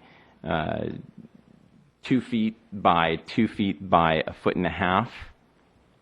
There's also a PG&E power meter. Below that, there's a fiber plug, and there's also a emergency shutoff switch. I think I'm going to go back to the. I actually was just trying to get the outside dimensions. I don't know if, are those all separate items Those are all separate items, that's right. that Can sit you go, on? can you go further left on this graphic, please? No, stay on that page. Yeah. And just go to the far left side. There you go. That's the ancillary go. package there. If you can go to the top half of that page, go to the top half now. Yes. That's a 3-dimensional rendering Okay. of the package. So the DAS is all of that? Is that what that means? This is a DAS facility node. So the DAS refers to the, I guess, collectively multiple nodes. But what we're proposing here is one, at issue here is one DAS facility, one node. Okay. Correct. I just want to use the right words. Okay, so at the top is the antenna, and then down a ways is the power, could I call it, in layman's terms? There's, yes. So here we have the 7-foot extension plus the antennas. That's the vertical extension from the existing pole. Then down below, we have the battery backup unit. We have the radio cabinet. This is a fiber demarcation unit. It's basically just, it houses a plug for where the fiber optic cable meets the facility. And then down below, next to each other, we have the PG&E meter and the shutoff switch. And I would just add that those sit on the pole starting at a height of about 8 feet up to about 16 feet. Those other units. Okay, so that, let me see if I have any more questions for you. I was just trying to better get a sense of the size of it in with numbers, I guess. Okay, so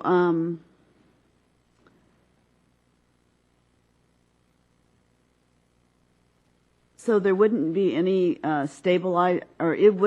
would there be any stabilizing, like guide wires or anything added to this system, the node, as part of this installation? No, there is not. Okay. That particular pole, however, does have a guide wire already on it.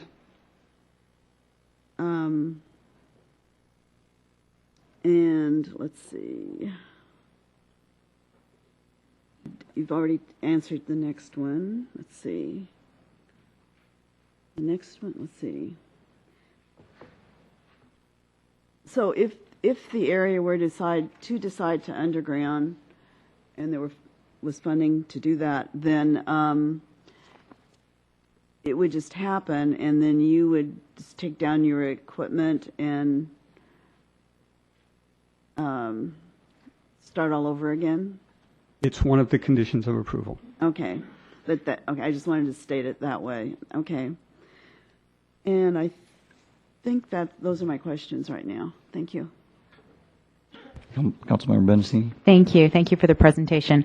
One point you made kind of was a bit confusing to me. So the propagation map explanation was really helpful if we want to go back to that one. So you mentioned that Mosier was considered but rejected for the reasons that you stated, not sufficient coverage. But then you also said that a macro site was considered, but that was rejected because of interference. But we've also heard that AT&T is considering proposing a macro site on Mosier, in lieu of the 3 sites in Kensington. So could you explain that, why one might work in the future, but it doesn't work at this point? Sure, and I'll try to explain it because mine is a simpler view than if I have my engineer come up. What this works is different rings, okay? So you look at the geography, they establish a ring of area that requires support. Not before this body tonight, we have an application pending for a co-located facility on terrace above Mosier. That area is to support an area that cuts across Arlington, the north side there, Arlington along El Cerrito and a part of Kensington. When you come further down, that's the area that we looked at for could there be another macro site, another large antenna site on a different high tension PG&E transmission line. That's where we found that it would be too much from a propagation perspective of an area that it would try to cover that would create interference, possibly for the one up further that's supposed to be doing its job, as well as interference down to some of the other sites that we have in town today. Okay. So like the Stockton and Thank you. That's fine. I thought it must be something having to do with where it was on Mosier that you were talking about. Okay, another question on the DAS node. So you have this existing, is this the existing? Yes, the existing, and then the later, sorry, why is this green? Okay. Got it. So it's red and then it gets green because of the implementation of the DAS. Right. Can you talk about what else the DAS does? So this point being made has to do with sort of the radius that's served given the topography and all that this node where it will bring service to. Is there anything else that it does? Like we've heard a lot about relaying of signals from one DAS to another. Could you talk about what service that's providing, if that's providing service to people in transit who are in their cars, on their Bluetooth? Sure. Thank you. It does all of those things. Cellular, from the time it started, is based upon what can be considered kind of a honeycomb type of a setup. And it's a handoff from one antenna to the next. So that's why when you're traveling in your car, you're not losing your signal because there's this handoff between antennas. And so what happens here is the same thing happens with DAS as it does with our macro units. There's this handoff from one antenna to the next as you're traveling down the street, for instance. So when you leave this neighborhood, you get picked up by the next one down, just as when you're traveling down the freeway. Okay. I would point out that a couple of other maps that we didn't cover when you talk about what it is that this does.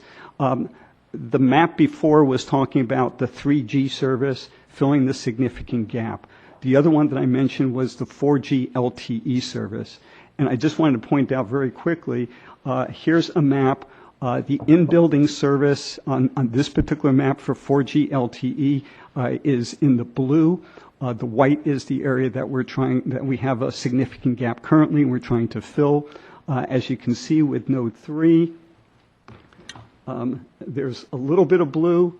There's a lot more blue down below on the other side of El Cerrito, but this whole area is not covered. When we go to this particular DAS, you can see how this particular neighborhood within El Cerrito is what gets the benefit of having both the 3G and the 4G through those antennas on Seaview. Okay, and I think just two more questions. I know that there's a lot of members of the public waiting to speak. Thanks for your patience. One more having to do with the design. So you talked a lot about locations that were considered to fill this gap. Can you talk about any other sorts of ways that AT&T has considered but maybe rejected trying to mitigate the visual impact that that the appellants brought up, several times? Sure. Well, the main thing is we're facing a challenge with the topography. So as mentioned, we have other macro cell sites here in town, as mentioned, 3 different sites. One of them on a church in Stockton. It's in a steeple, so it is stealth, and it's covering that section of town. This area, we don't have the benefit of those type of structures within the particular search ring area that we're trying to cover now. And that's why we're using utility poles. If it weren't for the utility poles, we'd have to look at putting up a pole someplace. So you're talking about potentially creating an additional visual impact in the community, and we're trying to avoid having that happen. One of the things that we did look at, I just mentioned again briefly, instead of extending the pole, one possibility, and this is what was referred to in Kensington, where in a couple of sites we actually took another look and reduced the height, took it out on what's called a side arm, and had a couple of the antennas come out from the side, lower down below the electric lines rather than above them in that separation zone. And let me just correct for everyone. In Kensington, first, those applications have not yet gone to the Planning Commission, and only one of the 2 was proposed to move forward by the KMAC. So it's not like they just accepted this either. When we looked at that alternative of going below the electric lines, we found there were multiple issues with that. First, we didn't have the zone that we needed in order to make that happen. So one alternative could be that we put in a new pole and increase the height of all the wires in order to create a zone. And I'm not even sure that that works in this area, because when we lower the what's known as the rad center on the pole of what we're trying to accomplish here, we don't get the coverage that we need at a lower height. So that's why we're at the height that we are on this particular pole. Okay, so it sounds like design options, there was one that was considered and rejected. The half mast was considered but rejected. For the other design aspect from an aesthetic standpoint that we've looked at is whether we can take all of that equipment that's sitting between that 8-foot and 16-foot level, the battery pack, the radio, and put that into a ground-mounted facility of about a 5-foot cabinet. What we found on the street in Seaview, there just isn't a wide enough area in the public right-of-way to allow for that type of cabinetry to exist on the sidewalk. Okay. We felt that it was less intrusive to actually be up on the pole in this particular case. Okay, and the last question, I do understand in terms of locations, you did consider Huber Park, and tell me if these are consistent with this node. For this node, other locations considered for the node that would provide the same service were Huber Park, Sunset Cemetery. Were there any other locations? Well, as Ken mentioned, Moser Lane. Right, okay. So that one technically didn't work. Did the other two technically work but were rejected for other reasons? No, they're too far away to cover the significant gap. So both of those? Yes. Okay. Thank you. That's it. Thanks. Several of my questions were asked by my colleagues, but I have a few others.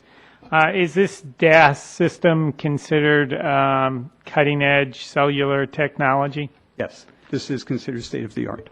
And that's why there's none existing currently, because it's just been developed within the last Seeing more of period them of time? go out, but yes. Okay.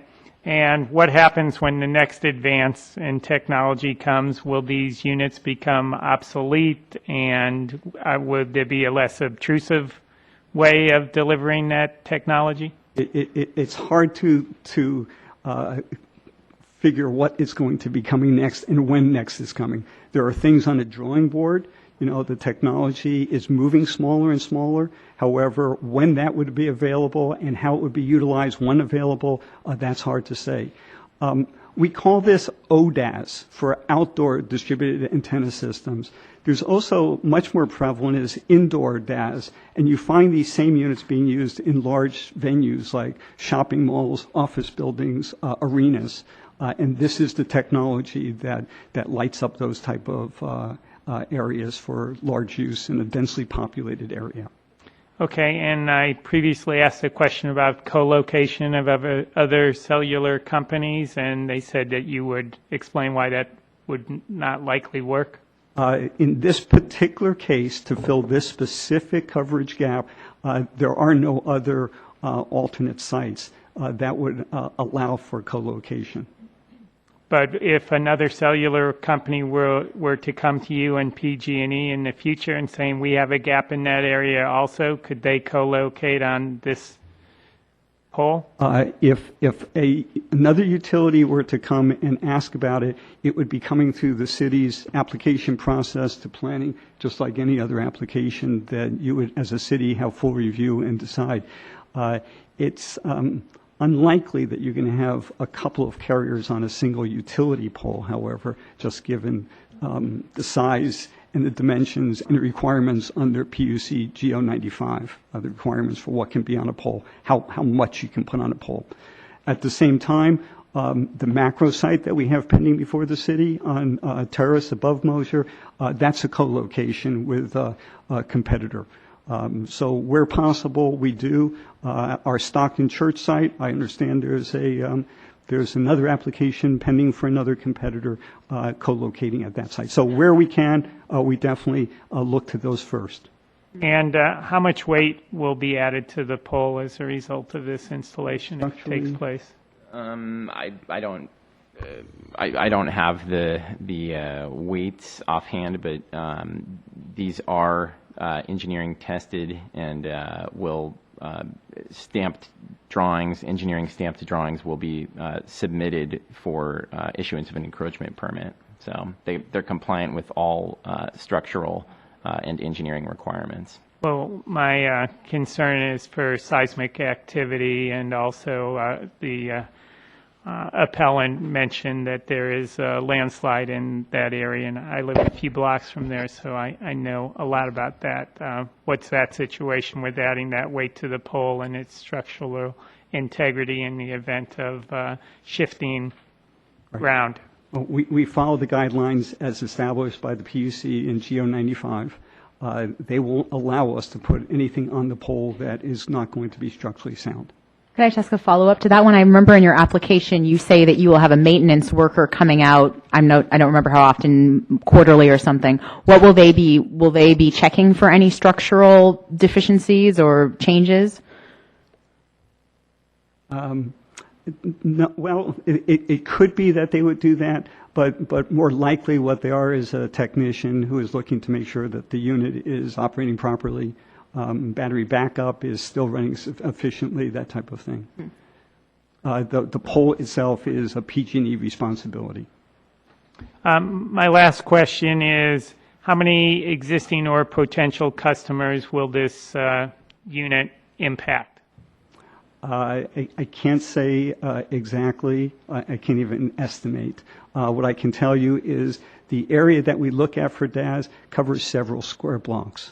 So it's not a large area, but it's hard to say what the customer impact will be, particularly because it's not just about covering households. It is covering anyone who's passing through that neighborhood. We'll hear from some neighbors who say, well, I don't want this because I'm an AT&T customer. What do I benefit? Well, we're a large company, and they could very well have people visiting them who are AT&T customers, or people walking down the street are AT&T customers. And so it's hard to estimate what the usage is, but that is one of the things that we do measure, is to make sure that we continue to meet the capacity needs as well as the coverage needs for each of these units. Councilmember Abelson. I have a follow-up question that I just want to ask because I'm kind of trying to understand what more of the technical stuff, I guess. If another competitor were to co-locate on a pole, assuming it were possible, what would that do to what was referred to earlier as power density? Mm-hmm. In each case, and probably macro is a better example than the DAS in terms of co-location, our engineering folks have to determine to make sure there's no interference between carriers as well as interference within our own network when we establish the actual settings of these. So that's one of those things that they have to calculate before we do anything. I'm not sure if that was what I was wondering was, as we saw that in the presentation with the video, and it was showing a number that went both below and above 2.0. Mm-hmm. So I don't know what that was representing specifically. If Mr. Hammett is present, maybe he can speak to this. If you'd like him to answer that, we can ask Mr. Hammett to come up and He's standing behind you. Right there, I guess. Thank you. Be happy to answer that question. Good evening, Mayor and council members. My name is Bill Hammett. I'm a registered professional engineer in the state of California. I manage a firm of 20. A regular part of our practice is the calculation or the measurement of RF exposure conditions. As engineers, our job is easy. What are the numbers? How do they compare to the standard? You saw the video that showed numbers going from 1.9 or up to 3.7. I want to be really clear that that was not RF. What he was measuring, he stated he was measuring in Gauss. He's measuring power line frequencies, power. So, he's probably getting ignition noise from cars going by, or he's measuring power line frequencies. He's not measuring RF. And that's really important to be clear on that. I know your city attorney indicated he was going to talk with both the terms EMF and RF, which is a good thing to do. RF is one piece of this huge electromagnetic spectrum. And so what AT&T is going to produce from these antennas is a small amount of radio energy that our phones would be able to pick up and get communication. So instead of something 4 to 5 times the FCC limit, which is what he was purporting to say, that's definitely not the case. Our calculations are at the highest level any place, and this is in your packets, is 1/2 of 1%. 1/2 of 1%. 1/2 of 1% of what? Of the federal limit. Okay. And you say that's measured somewhere. obviously these antennae are not in place, so are you using similar installations to base that statement on? Both. In particular, I'm using calculations based on the manufacturer's antenna pattern and the worst case operation that AT&T would be using in terms of the power that they propose to operate. In addition, they have deployed similar antennas at a few other locations as this new technology is implemented, this new way of serving neighborhoods. And we've taken measurements of those and confirmed that indeed it is small, on the order of a fraction of 1%. And if, So, oh, sorry. I was just going to answer the question directly now that I've kind of led up to it. Can I ask another question on top of that? So you said 1%, but those numbers were like 2, let's say 2. So is it 1%, or is it, I want to usually compare a percent to a percent or a number Yes, to a number. I'd be happy to do that. Okay. So the numbers that you saw in the video have no relevance to what's going on. Those were measurements of a different substance, power line frequencies, the overhead power lines, that's what he was measuring in units called Gauss. He called it power density, which is the proper term, but he was using Gauss, which is in a different frequency range. Here we are talking about power density. So percent, if this is a 0.5%, and another carrier were to come on the pole and do something very much the same, you get 1%. A half plus a half is 1. You'd still be 100 times or more. That's the highest level, at least 100 times below the limit, even if there were room on the pole for 2 carriers to co-locate. So 1 equals 100%. 1% is 1/100th of the limit. So by definition, a limit is 100%. Councilmember, what you said is correct. Okay, thank you. The unit 1 is worth 100%, correct? So you're dealing with 0.01, which is 1/100th. Yes, by Okay. that terminology, that's correct. I just was wanting to be in the same unit. Good, good. So too small is still small. Okay, and then at the frequency, so in terms of the thing that is it the PUC regulates? The PUC regulates that power, I'll call it power entity, that you are, which is the power density, correct? Power density is the correct term. Okay. It's not the PUC that regulates it. Okay, who regulates it? The FCC does. At the direction of the U.S. Congress in the 1996 Telecommunications Act that was discussed, they directed the FCC to adopt a standard, and that standard would apply throughout the country and preempt any local jurisdictions from applying any standard tighter than that one. So when I reference the standard, we're 100 times, 200 times below the standard. So what other things are make that number go up besides DAS nodes? The things that would make that go up would be things that people have in their own homes. If you have a wireless router in your home, that produces radio frequency energy, so it can talk to the laptop and those sorts of things. Your cordless phone, microwave oven, all those things are also sources of radio frequency energy in values more substantial in most cases than what you would get off of the tower. Okay. See if there's a follow-up question. I don't know that. I think I'm getting my question answered. Well, good, and I'm certainly happy to address it from any number of issues. Okay. Can I ask just one follow-up, and that is there were some photos shown, you might be measuring this at ground level. There were some photos shown, of course, of people who have houses that are actually up in the hills and they're actually looking right at it. Is there much variation in the power that one feels or receives based on the elevation that you're located at? Yes, there is variation, both with the elevation change and with the orientation of the antennas. Oh, The okay. antennas in general are pointed up and down the streets. So off to the side of the antenna toward the house, even though someone in the house may be looking at a cylinder, a canister, or see the little panels, they're probably oriented up and down the street, not directly at the house. The system doesn't work if it's pointing the power into a residence or into a building because they want to disperse it up and down the street. So to answer your question, the highest level that we calculated at any location, even if it were oriented directly at the house, is 1.2%. Okay. So when you say 1.2%, you're dealing with a number that's 0.012.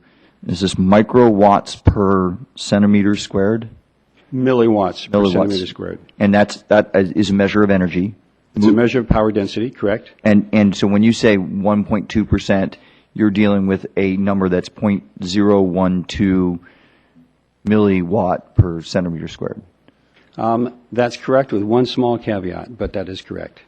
The caveat is that... As an engineer, I got to let you hit the caveat. Happy to.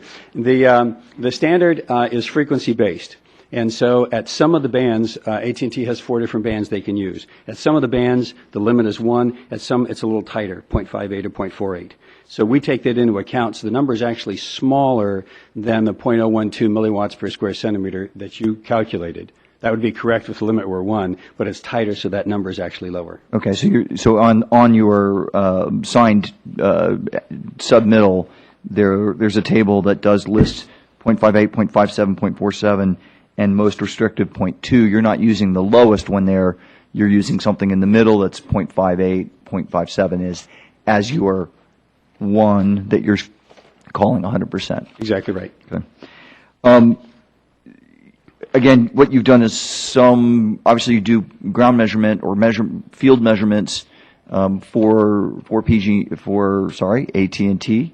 But what you presented in this application was a predictive modeling analysis. Is that correct? That's correct. And I should have mentioned that we work for AT&T. We work for AT&T's competitors. We work for cities. We work for landlords.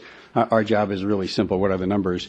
And what we did in that instance, where we were measuring at elevation, we used a tall ladder to measure at 16 feet above ground. And we went along and measured around one of these first facilities, the DAS facilities that was put up, and confirmed what the calculations showed based on the antenna patterns of what the levels would be. And so these numbers that I've got in the report here are conservative. If measurements were taken, we know it would be something less than those levels. That would be called model verification, essentially, or baselining your model predictive capabilities is to do that kind of measurement. You're not going to do that kind of measurement for every installation.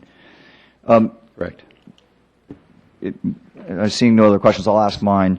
Now that we're talking about doing some form of measurement or field verification, Mr. Mintz, what are your thoughts on providing us with some sort of routine monitoring to verify that you're complying with the FCC regulations? We do that.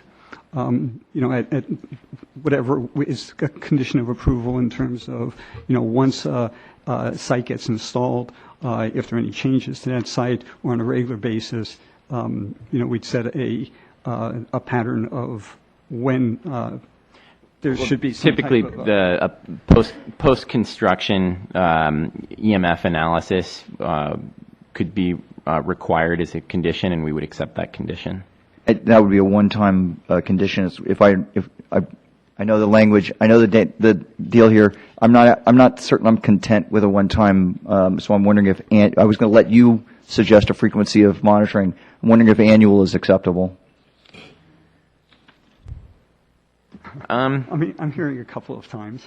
A couple of times. Annual. How about annual for the first 5 years? Yes. Mr. Attorney, Mr. Woodruff, is that something we can? Would be overriding the conditions of approval that was previously approved by the Planning Commission. Is that something we can do? I assume it would not be overriding them. It well, would be adding. It would be an additional condition of approval, and that is within the scope of the council's authority in hearing the appeal tonight. Excellent. Thank you. Going to your gap analysis, and those that are in the audience, there is an additional document that was submitted as item E in your notebook this evening, and it's assigned, affidavit is probably not the right word, it's at least signed testimony from one of your radio access network area managers, presumably a bachelor's degree in electrical engineering from Cal State Fresno. But what are your thoughts on getting an independent gap analysis that was requested by the appellants? First of all, I don't even know if your technology may be such that you don't have competitor or you have independent firms that can even test your gap analysis. That would be a one-time thing. Have someone come up and introduce yourself. Hi there, I'm John DeBene. I'm an attorney for AT&T. I'm happy to answer that question. There are firms out there that do such analyses. We have worked with them, and to the extent that they have licensed engineers, certified registered engineers in California, and they're willing to sign a non-disclosure in order to have access to our information, we're happy to share information about propagation signals in our network and our modeling. That said, we think this one's very simple, and we've provided pretty clear expert testimony about the extent of the issue here. So it's your call. We'll be happy to have a third party look at this. We would suggest that that be a condition of approval or of denial of the appeal as opposed to something that would delay the application because of the FCC shot clock. Correct. I understand the FCC shot clock. That's a new term on me. Okay. But hang on. But it I believe is a condition of another condition in your land condition use permit is what I'm hearing your proposal is. We are willing to accept that to the extent you want to add that as a condition. Again, we think the record in front of you is absolutely clear, and there's no reason for such an analysis. But if you want one, we'd be happy to have that as a condition. I certainly appreciate your perspective. Now you can tell me what the shot clock is. Okay, so there is a requirement in 332 of the Federal Communications Act for cell siting decisions to be made without an unreasonable delay, zoning decisions such as this. And the FCC interpreted that requirement as being 150 days for a new site application, 90 days for a co-location application. We talked a little bit about what co-location is. With this application, I can't remember exactly where we are with the shot clock, but to the extent that, do you know, Matt? It seems that we're within the shot clock. The shot clock was paused. It was initially filed in January. There was a pause where additional items were requested. So, I believe the staff report deemed it complete on March 5th. So March 5th would have resumed Yes, your clock. But the FCC shot clock actually doesn't quite work like that. The shot clock doesn't necessarily turn on when the application is deemed complete by the municipality. The shot clock starts. The FCC set up these detailed rules in order to balance the needs between carriers and municipalities. Carriers needs to get things built quickly, and municipalities to review applications. Balanced, huh? They try to do that. That's an interesting term you use. And in order to provide that kind of balance, they allowed the clock to start, but then any questions that are asked in the first 30 days, the clock pauses until those answers are provided. That may or may not match up with the determination of completeness. The point here is, I think, that if you add it as a condition of approval and you've approved the site, we can go forward and do the analysis while we're working on the building permit and the like, and it doesn't have to hold anything up and it doesn't create a shot clock problem. If, alternatively, you were to hold the appeal, that potentially could create a problem with the shot clock.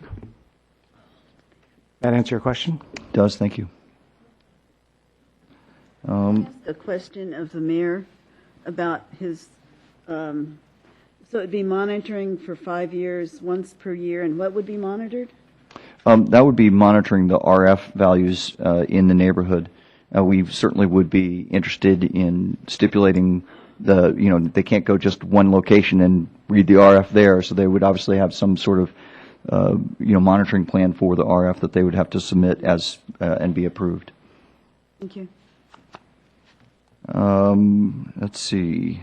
Do you have any installations of this type? Do you have photographs? We saw a whole bunch of photographs of what the before and after by the appellant, and I'm just curious if you have any photographs of similar installations before and after that would allow us to get a perspective of how accurate the photographic evidence from the appellant is. This is your simulation. I was looking right. Yeah, the actual photo sim is. I think the photo sim is the most reliable information that we have. I think that I believe the staff report may have referenced other similar such facilities from other carriers, but this photographic simulation is the most reliable. I do not have with me any photographs of other facilities. The appellant did provide a photograph of a installation, and I can't remember what they provided as the address for it. Was that a representative, in your mind, was that potentially representative?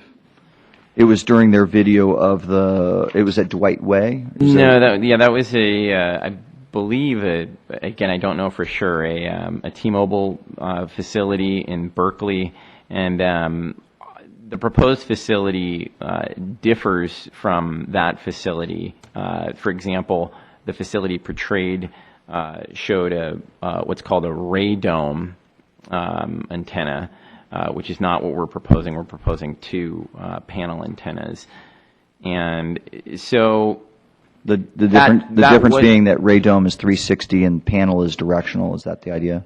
It appeared to me what was shown, and I don't know exactly what that was, but yes, it appeared to me that there was a radome concealing what I would presume, again, this is a lot of speculation, is an omni antenna shooting in all directions. I don't know what that was. It was a miniature facility on a joint utility pole, or it appeared to be. So in that sense, we too are proposing a miniature telecommunications facility on a joint utility pole. But again, specific to this application, the photographic simulations and the drawings are, present the best information of exactly what we're proposing. And finally, you did provide us a document here for our review. It was on the dais when we arrived. Is there any additional details in here that you want to call to our attention to make sure that it's not only in the record, but that we're aware of it during our decision making? Sure. Just real quickly, the cover letter is from Mr. DeBenny, our attorney, and it outlines, quite frankly, a lot of what the city attorney spoke to at the beginning of the meeting during his remarks. So I direct your attention to those points about the FCC requirements and those type of things. The other one that, Mr. Mayor, you referenced was under E, which was the radio frequency statement from Harpal Nagrat, one of our engineers, as well as the exhibit attached to that, which talks more to the propagation maps. And also the maps are actually, the ones that we shown here are in that report as well. So that's why we would want to have those as part of the official record. Right. Thank you. Any other questions for either the applicant or the appellant? I'm sorry, if I can just add one other bit, that under item H, we do have a listing of supporter cards that came to us from residents, specifically from El Cerrito, who have indicated that they wish to see improved wireless services in El Cerrito specifically. And I just point that out. That's the last tab in your binder. Thank you. And we had over 100 residents who submitted information to us. And how did you gather those? Did you send postcards to El Cerrito residents and then they turned them back in, or? Most of these were submitted to us from people visiting our store here in El Cerrito. Okay. Great, thank you. With that, we will move on to the next phase of this public hearing. Let's see, yes. I am going to guess that we have quite a few public speakers. We have 12, Mayor. 12, okay. With that, we will proceed with 3 minutes per person for the next roughly half hour. We will be calling many names at the same time. We would like you to line up behind the podium so that we do not lose time between speakers.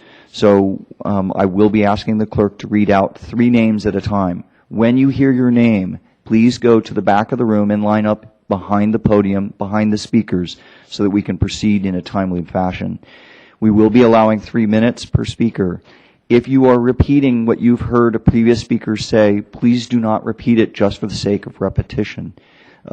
Please add a new point or a new perspective or a new thought. Therefore, I'm asking you to be respectful of everyone's time as to the best of your ability. With that, would you please call out the first three names? Yes, Diana Inchpaus. And I'm going to apologize on. Yeah, I'm going to apologize on her behalf. I know I mispronounced it. If you could be so kind as to educate us when you get to the podium, and if you would allow the clerk to announce two more names. Paul Menkes and Judith Rosen.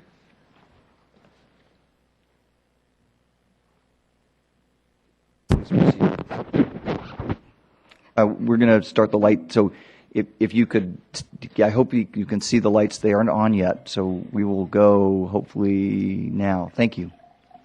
Okay. Good evening. My name is Diana Inchpaus. I live at 837 Seaview Drive. I find the proposed AT&T project unsightly, ugly, and a serious visual and aesthetic blight to our neighborhood.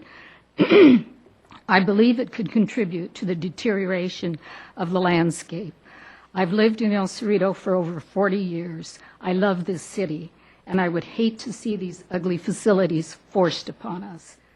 I'm confused by the Planning Commission staff's report of June 19th, in which they state, the project will be an attractive amenity to the city. My question is, attractive to whom? Certainly not to those of us who live in the neighborhood, or 10-foot antenna sitting precariously atop a utility pole with an ugly box hanging from it. I find nothing attractive about this. The Commission also states that the project would not adversely affect the livability and possible development of the neighborhood. It would certainly affect our lives, having to view this ugly site constantly and worry about the safety aspects as well as the health concerns. The Commission states there would be no adverse effects on neighborhood development. I know of nobody who would invest in a neighborhood that reflects such negative visual and aesthetic values. Needless to say, property values would be reduced. I know that you're unable to consider the health concerns due to outdated laws, but there is a real concern on the part of the public. The World Health Organization states there is little information on the effect in children and adolescents, and the question of potential risk is unresolved. They also state that data on long-term effects are scarce, and when data are scarce, the absence of evidence of harm should not be interpreted that no harm exists. Further research is needed in this area. My hope is that you will uphold the appeal and deny this entire project, thereby giving the city and AT&T time to study other options, and I'm sure there are other options, and provide the best solution to serve our wonderful community. Thank you very much. Thank you.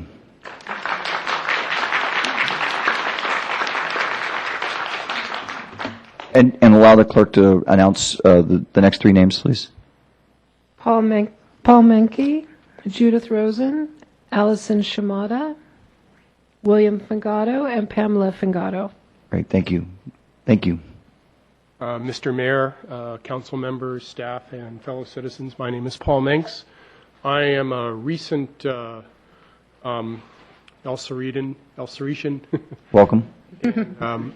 I did just want to say that as a someone who was moving into El Cerrito, that one of my concerns definitely was the view and aesthetics, and I know that's one of the things that El Cerrito has built into its laws. They've got there are regulations concerning trees and certain trees that can't be planted in the hills because of height, etc.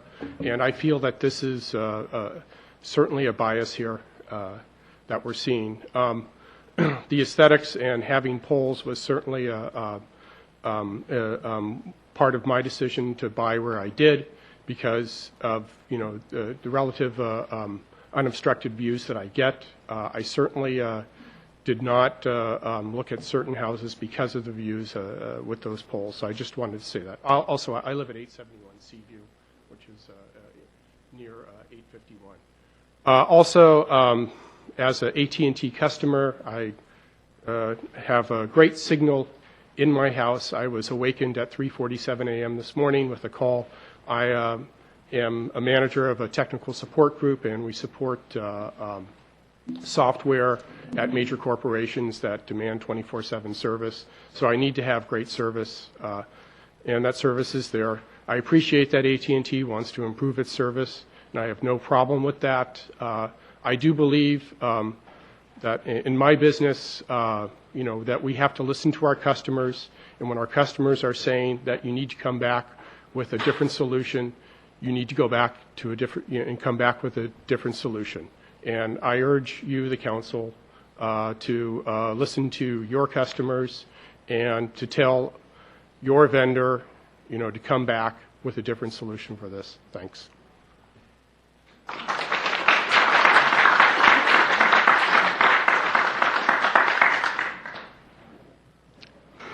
Go ahead. We've got enough people lined up behind you. Go ahead. My name is Judith Rosen. I also live at 871 with, what's his name? Anyway, my points that I want to make are really primarily it's safety and then equity and aesthetics in that order. And as other people have said that we live in an area, this area in particular, it is a slide zone. And that pole itself, not only does it have a guide wire, but even with the guide wire and the pole, not with the additional height, it still is not plumb. So that just says what additional stresses will there be on that pole with the additional weight? How far off plumb will it go? And I'm going to show you a picture here, and it just shows this is outside my dining room window.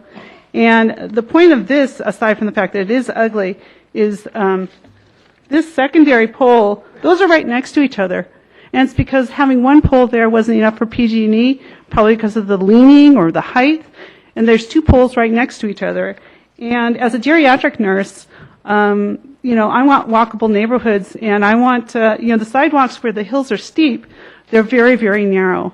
And I want, as I age, to have a sidewalk that is not impeded by poles where I can take my scooter and still get around and have perhaps my attendant next to me.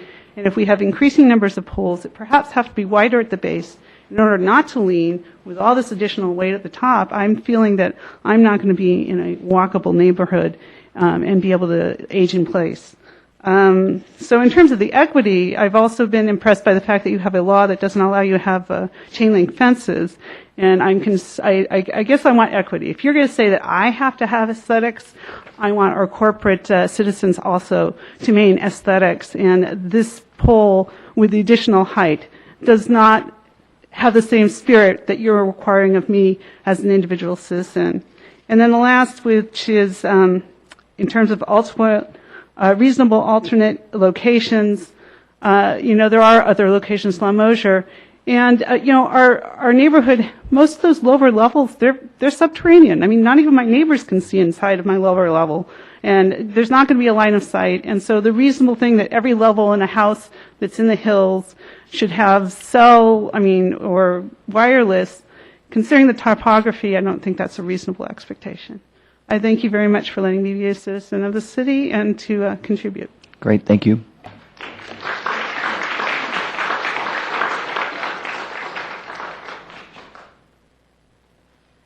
My name is Allison Shimada. I live at 831 Seaview Drive. I am here because I have never stepped inside of this chamber in all the years I've lived here. I've been a lifelong resident of El Cerrito, but I'm very concerned about this issue. I do not wish to live in a city where the procedures and the process is not clear to all of us. I do feel that the staff is overly anxious to proceed with this process without all the residents' input, and I disagree with that wholeheartedly. I've spent my life as an equity fund manager. I have studied the behavior of companies, and I find it appalling in the line of questioning that they cannot answer certain questions that I think are vital to this argument, including the weight, additional weight of that pole, and other vital statistics which they keenly avoided in that conversation. I find none of the arguments remotely convincing to me. I would like to argue that I think it is in the residents' best interest that the council represents the views of the residents. I feel that the city planning did not take that into consideration adequately, and we had very little time to consider all of these issues. I wonder why they are so anxious to push this forward. It is very suspicious to me. And there were conflicting arguments. The staff provided the argument that this is a relay to Kensington, and that Kensington surrounding communities are concerned about this, and therefore they're going to put bigger poles in El Cerrito. Yet then the applicant made the argument that it affects the immediate area. If we don't like the service of AT&T, we can choose other carriers. This is a $179 billion company. If they cannot figure out another way, it's inadequate in my opinion. That is not the behavior of a mega company like that. So I am totally unconvinced. I don't care about the competitiveness of their I'm not interested in supporting the competitiveness of this company in particular. I think it needs to be part of a comprehensive plan from this city. The only way that the residents will have a voice is through the council's decision. And I think that that is the role of this council. That is what we live in this city for. Thank you. Thank you.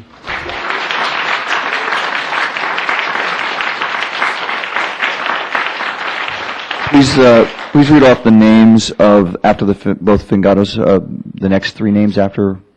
Mary Johansson, Paulina Lee, and Mary Shaughnessy, please. Great, thank you.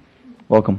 Good evening. My name is Pam Fingato, and I live at 851 Seaview Drive. I'm asking the City Council to deny use permits and reject the proposal to add an extension pole with telecommunications facilities to the utility pole at 851 Seaview Drive. I attended the Design Review Board meeting on August 7th. The proposed project, which included 4 sites, was rejected because it did not meet the standards for preserving or promoting visual aesthetics of our neighborhood, and that alternatives should be sought. I feel that the addition to the pole out in front is intrusive and is a visual eyesore. I believe the council should deny the proposal based on the same criteria noted by the Design Review Board. I also believe there needs to be an environmental study done on the safety of these extended poles during an earthquake. The sidewalks in El Cerrito, the streets and driveways are uplifted, cracked, and constantly moving. Just 1 block away on Mosier Lane, the hill is always sliding, and the sidewalk is halfway down the hill. This has been a problem since I've lived here, which is most of my life. During the Loma Prieta earthquake in 1989, we lived here, and I watched the utility pole rise up and sway dangerously. It added, with an additional 10 feet, it could even prove to be more deadly in a similar situation. In an emergency situation, the pole will fall and there will be no cell phone coverage at all. So it will be totally defeated by adding this pole. Thank you. Thank you.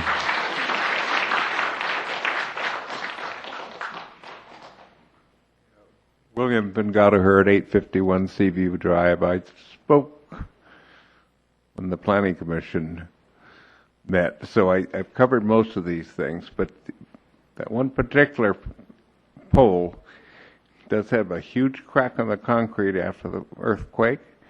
I've never once seen how the total, from the ground to the top, how tall it will be, nor the weight. They seem to have lots of other information here, but it seems like that's kind of elementary to come up with. And a civil or structural engineer or seismic, and it might take those measurements in consideration. Okay, my wife spoke before me. She covered most of everything. Aesthetically, these things are really ugly, and that's not in just the eye of the beholder. I mean, I've never once heard a person say they look nice. They can do a better job here. With a location and the design, and it's there. There are better alternatives to this particular appeal. That's it. Thank you. Thank you.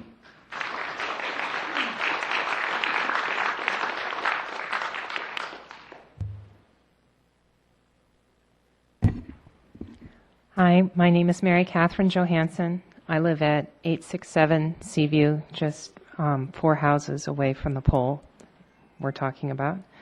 As I've been sitting here listening to all this tonight, I'm looking at the seal of the city of El Cerrito behind you, and the view from many of our homes is almost like in that picture, and it's achingly beautiful and part of the reason why we live here and the magic of El Cerrito. And I don't mind looking at the houses of my neighbors. I like my neighbors, and I don't mind looking at trees. But there are no giant antennas in that seal, and that's not the dream and the goal of El Cerrito. My husband and I bought our house in 2001. We have 2 young kids, and we love living here. And until now, I've really felt pretty pleased with the direction and vision of El Cerrito. I must admit, I've never read the Federal Communication Act of 1996. I've never even read the general plan of El Cerrito or the zoning. I've trusted in my elected officials to look after those things.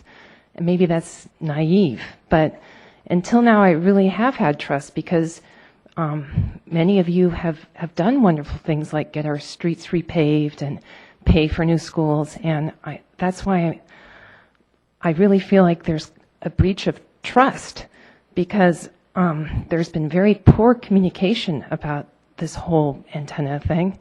I found out about it through my neighbors, and I'm so thankful to Mr. Lee and my neighbors who gathered the money to appeal this process because I was out of town at the June 19th hearing, and many of us didn't even find out about it until another neighbor put bright pink signs on the poles that didn't look like lost dog warnings. I mean, maybe it fulfilled the warning and communication fulfilled some legal requirement, but at least it wasn't sufficient for me.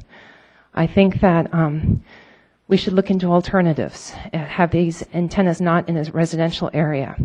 I get great AT&T reception within my house. Huber Park is a half a block away from this pole, and there are great views from Huber Park, and that's an open space. And so I don't think that AT&T is really giving a very unbiased view. They are kind of evasive in their answers as far as I can see. And these postcards, did they really explain that antennas would be put in residential areas? I don't think many people would choose that. And also another concern is I'd heard that there might be fans on these, and there might be some noise. And I wonder about the maintenance workers. It said in one of the documents that somebody would have to be up on the pole, and I don't want somebody up on a pole every month looking at my kids in the kiddie pool in the backyard. So there are a lot of concerns, and I hope the council members will look at them. Thank you. Thank you.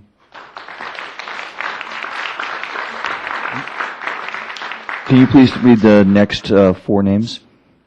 Yes, we have Paulina Lee, Mary Shaughnessy, David Zemaver, pardon me, Zemaver, and Austin Rorda, and the last speaker slip I have is Mary Renfro. Great, thank you.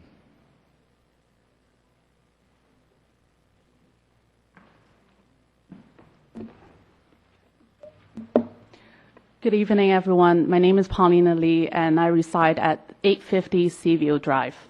The picture that my neighbor Jin showed with lots of tree, with just a little bit of the power pole, and after the extension, I see the pole.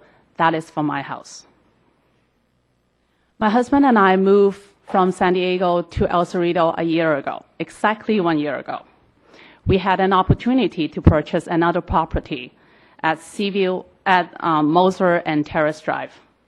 As you all know, there are 3 mega sites up there. So that was the reason why we decided not to pursue that particular opportunity. We found our dream home on Seaview Drive. If we had seen such plan a year ago from the city council, we would have not purchased this property. If you go ask a realtor whether or not if you go ask any realtor, they will tell you that for all home search, there's a few that you can choose, or any prospective buyer can choose: view, partial view, or no view. If your argument that partially blocked view by an ugly pole does not affect home value, please explain to me why all realtors have such tools to help them to filter out unwanted property. Do they have too much time to waste? Do they have nothing better to do? I used to work from home after I moved to El Cerrito. I basically was home-based using an AT&T cell phone service 24/7. My house is pretty long, and my office is all the way in the back of my house, and I had absolutely no problem in terms of cell phone signal. And by the way, I do not have a landline as well. Someone brought up the fact that safety is an issue, and the fact that AT&T cannot even explain to us in terms of the weight, how heavy it is. It makes me really concerned. And thank you for bringing all the response card. There are a total of 16 pages. I counted. There are a total of 59 of them. And using a wonderful AT&T service, while I was sitting in the back, I did not find one card that is from our area. There are cards from north of Potrero, Berkeley, Kensington, an address that cannot be found. If you look at the heading of the cards, they say either AT&T wants to improve wireless service near you, or AT&T wants to improve wireless service in Berkeley. I think we are looking at 851 Seaview Drive in El Cerrito particularly. Please begin to wrap up your comments. Another question that I have for AT&T is, in the map, they show how this particular pole would give us the service. Then how about the macro structure on top of Moser? I'd like to know how that will benefit our service. Thank you.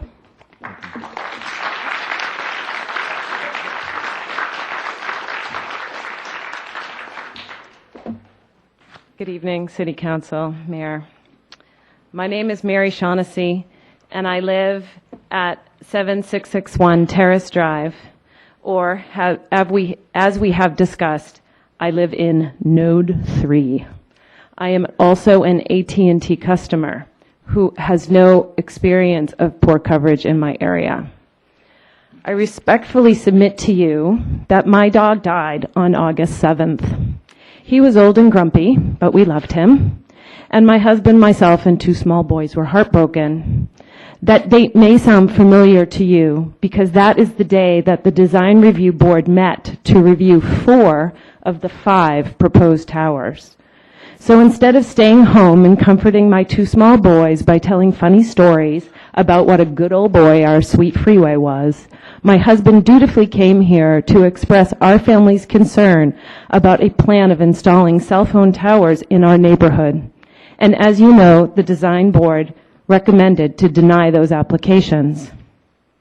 Yet, because of the piecemeal application process that somehow states that each of these applications must be considered separately, and because of the confusing and, forgive me, the seemingly rushed process of how the approval happened, our neighbors were only able to appeal the Seaview Tower, and so that tower is not included in the recommended denial. Today was the first day of school.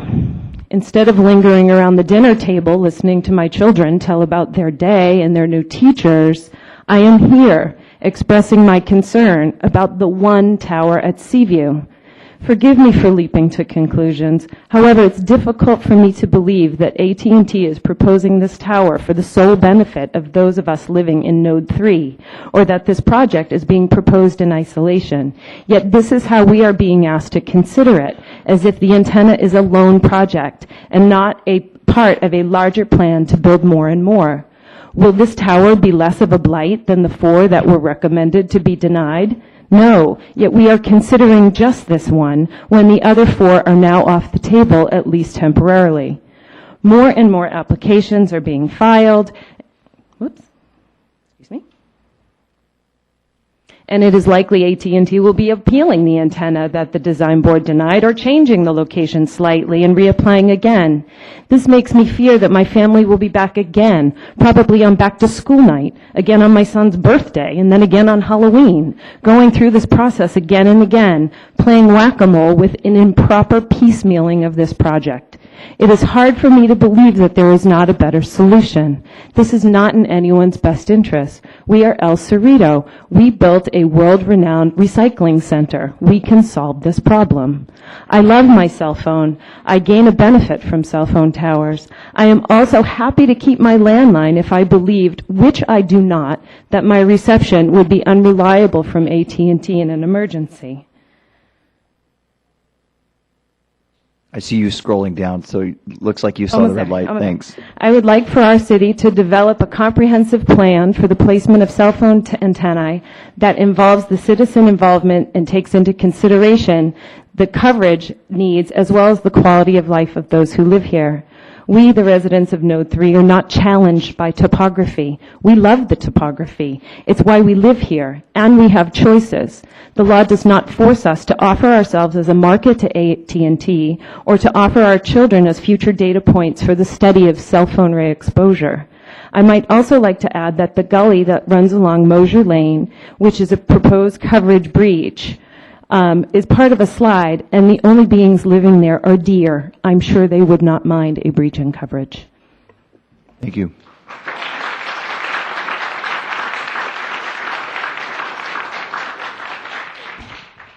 Hi, everybody. Dave Zemanek, 852 Seaview Drive. Thank you very much for providing the service that you do for our city. I'm one of the people who had I have the poll that will come up in front of my view of Oakland.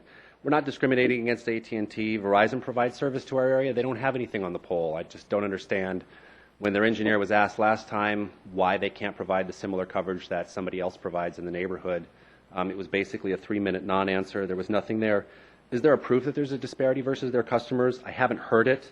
This is going to be the consistent theme, what we really haven't heard. How many sites do their competitors have? Sounds like they don't know. Harmonious. Somebody used Harmonious. I think it maybe was even our planning commission, which is just killing me. We have view ordinances in El Cerrito. There's a reason we have view ordinances. People value the view. It is a factor in the home values. The planning commission states that this doesn't affect property values. Forgive me, does the planning commission have any expertise in this area?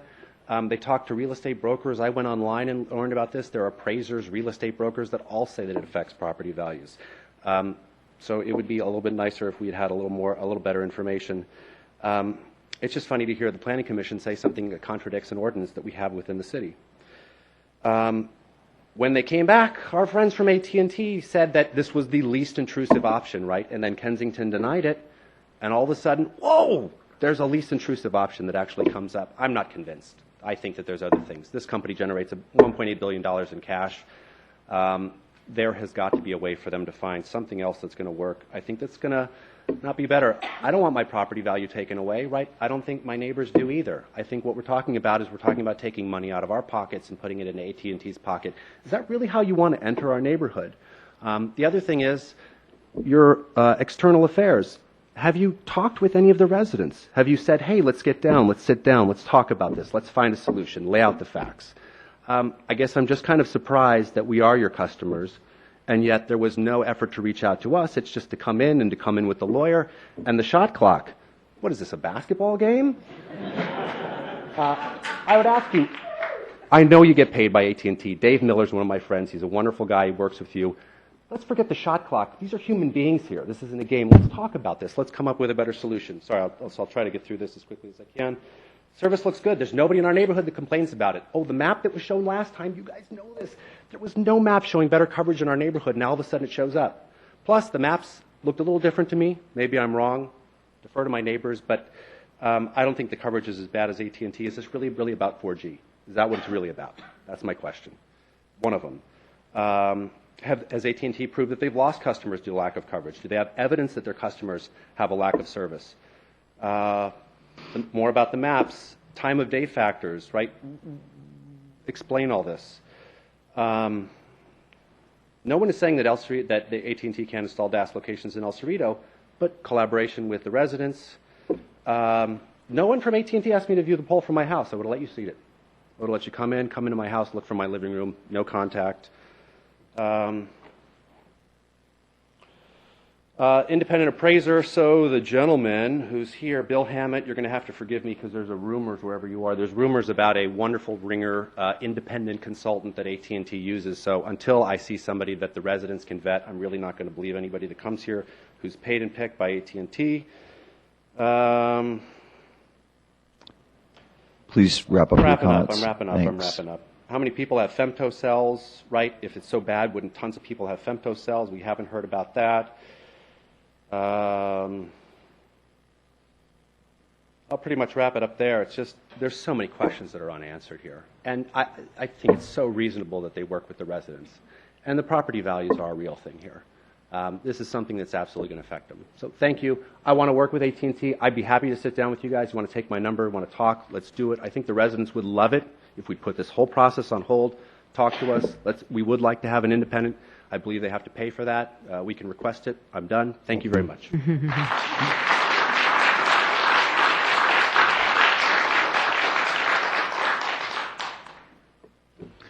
My name's Austin Rhoda. I live at 840 Seaview. If you wonder where that is, just draw a line from the Golden Gate Bridge through the proposed tower, and it'll land right on my porch.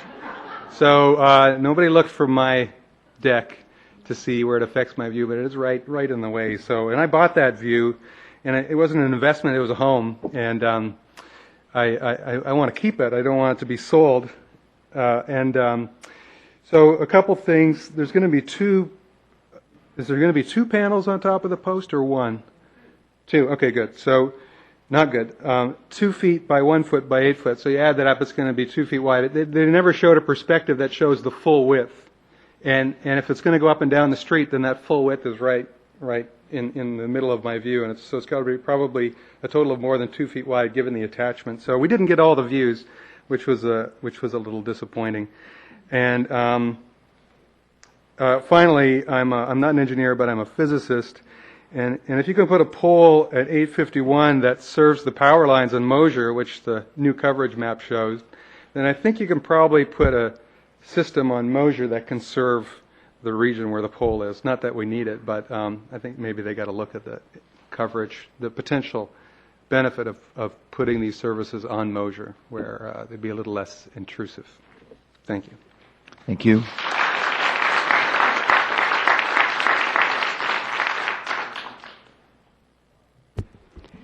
Good evening, Mr. Mayor, members of the City Council. My name is Mary Renfro. I live on Balra Drive.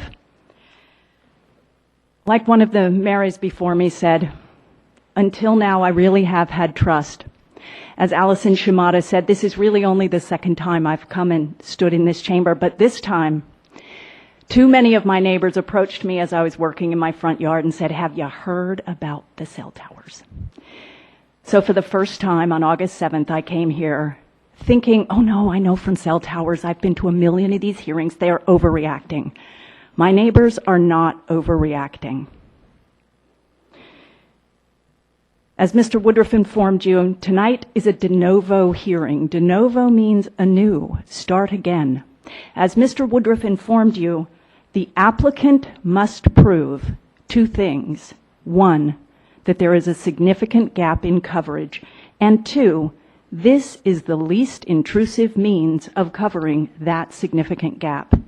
It is up to you tonight to decide whether the applicant has convinced you anew that there is a significant gap and that this is the least intrusive means. The applicant himself said that there's something called M2 service, which people could get in their homes. That would be small. So if they find they don't have enough coverage for emergencies, the individuals who want more coverage could do that. And in closing, I would like to say that it would be a travesty if you let talk of shot clocks intimidate you into allowing sheer inertia carry this project forward. I ask you, please grant the appeal, deny the project, and if any appeal of the design review decision comes forward, expect to see us all back here again. Thank you. Thank you.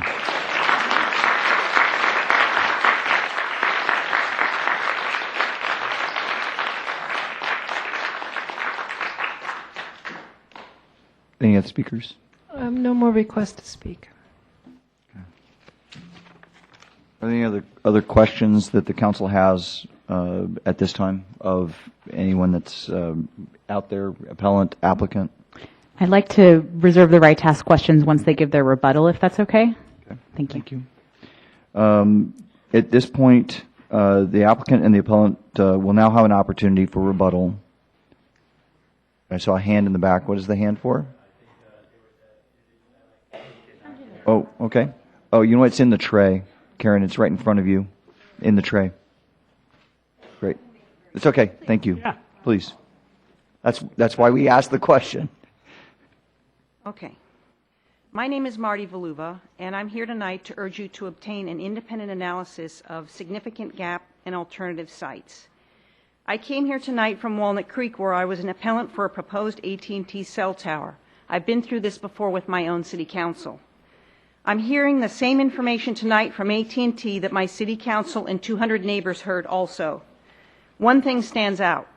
We were told by AT&T that an alternative site at a East Bay Mud utility location was not viable because a hill was in the way. And in the middle of our hearing, photographs were produced during the hearing, and it was revealed that there was no hill in the way. It was a clear line of sight.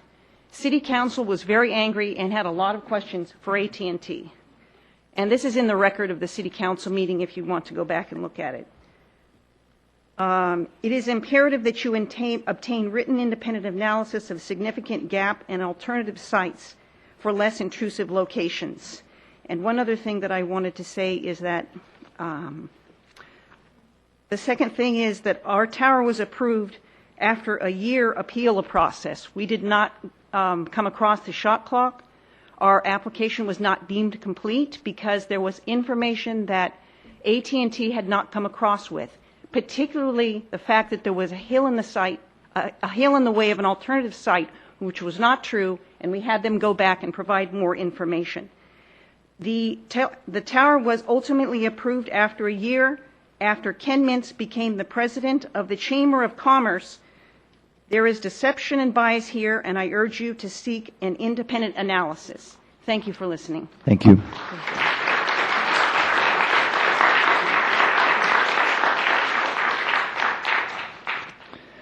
So, as I was saying, the applicant and appellants will now have an opportunity for rebuttal.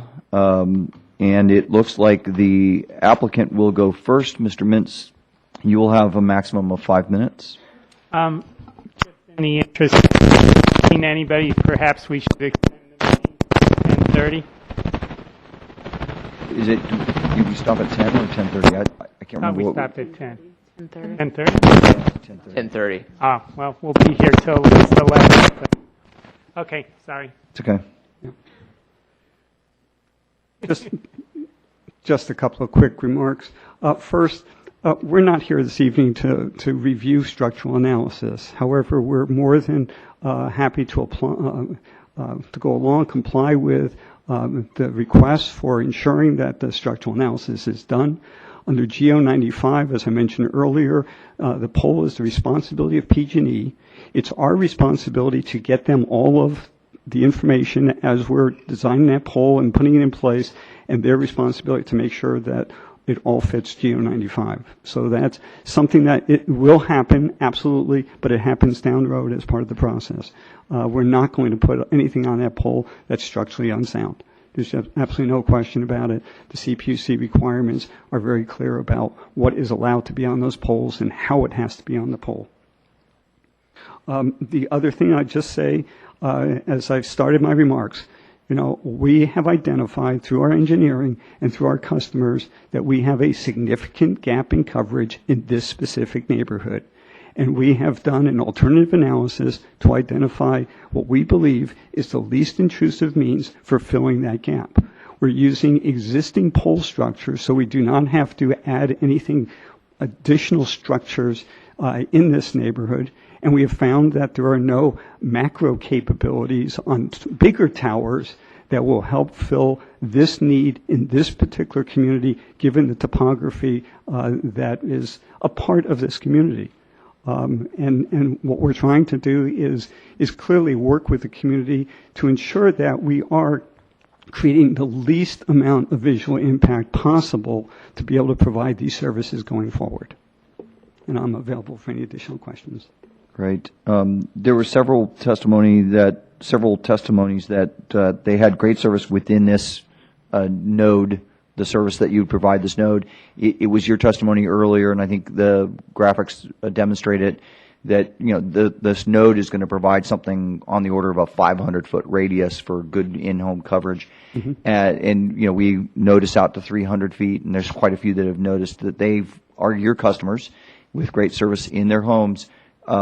This doesn't necessarily fulfill or doesn't fit with the gap analysis that you've provided tonight. And I appreciate their concerns around that, or their lack of concern, I guess, that they feel they're getting great coverage now. We want to make sure that they are getting great, reliable service now and into the future as well. Interesting article just a few months back that Netflix is the largest use of internet services, broadband services, from 8 to 11 in the evening. It's that type of thing when your neighbor comes home and turns on their tablet using their 3G or 4G network, that could have an impact on your service in your home that otherwise in the middle of the day when that person's not in the community is working fine. There are two aspects here. What we've been talking about is coverage and ensuring that we have coverage, and that's what the propagation maps are all about. The other aspect that we have to be very, very clear about is capacity.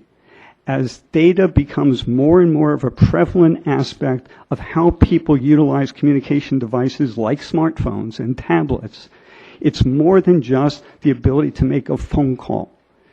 It's all of these other things that people do with their devices, multiple devices, supporting small businesses in their homes, supporting their children's education needs, being able to get onto these devices to do what they need to for school. Those are all needs that use this capacity that we're placing into the community. And it's that we're also trying to adjust to make sure that it's working now and into the future. Just one additional point.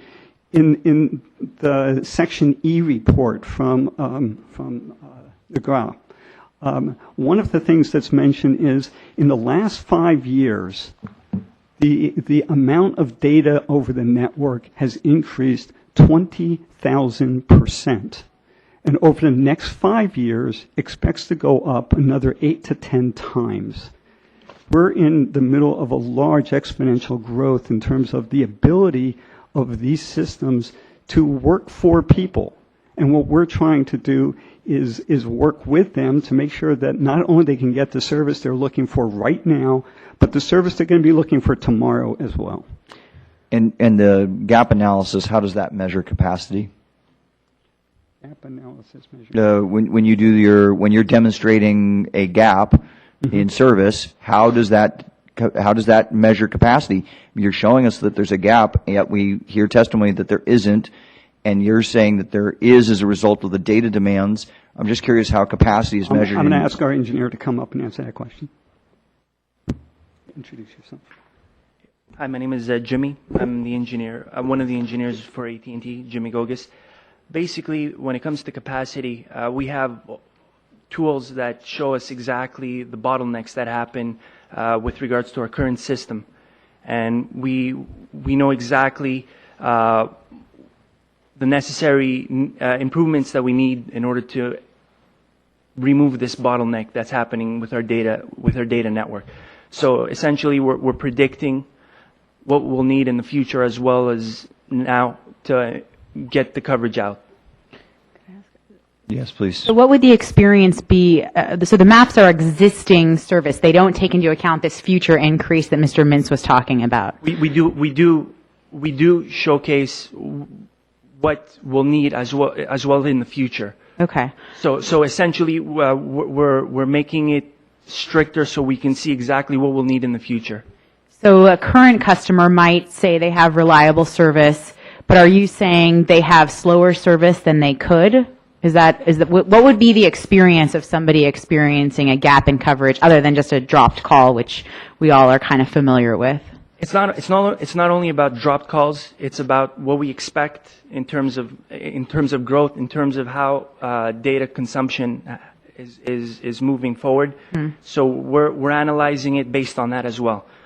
We can't just focus on what's the current status. We know what the current status is, but we also want to improve for the future as well. So do you think the maps that are called existing are not exactly existing? They're existing plus a couple years? I mean, it's existing right now. Okay. But when we showcase, we're also focusing on the future as well. Okay, but the existing maps are existing. So even though it shows that there's outdoor service, not in-building service, but we have residents telling us they have in-building service, we're just trying to reconcile that, I think.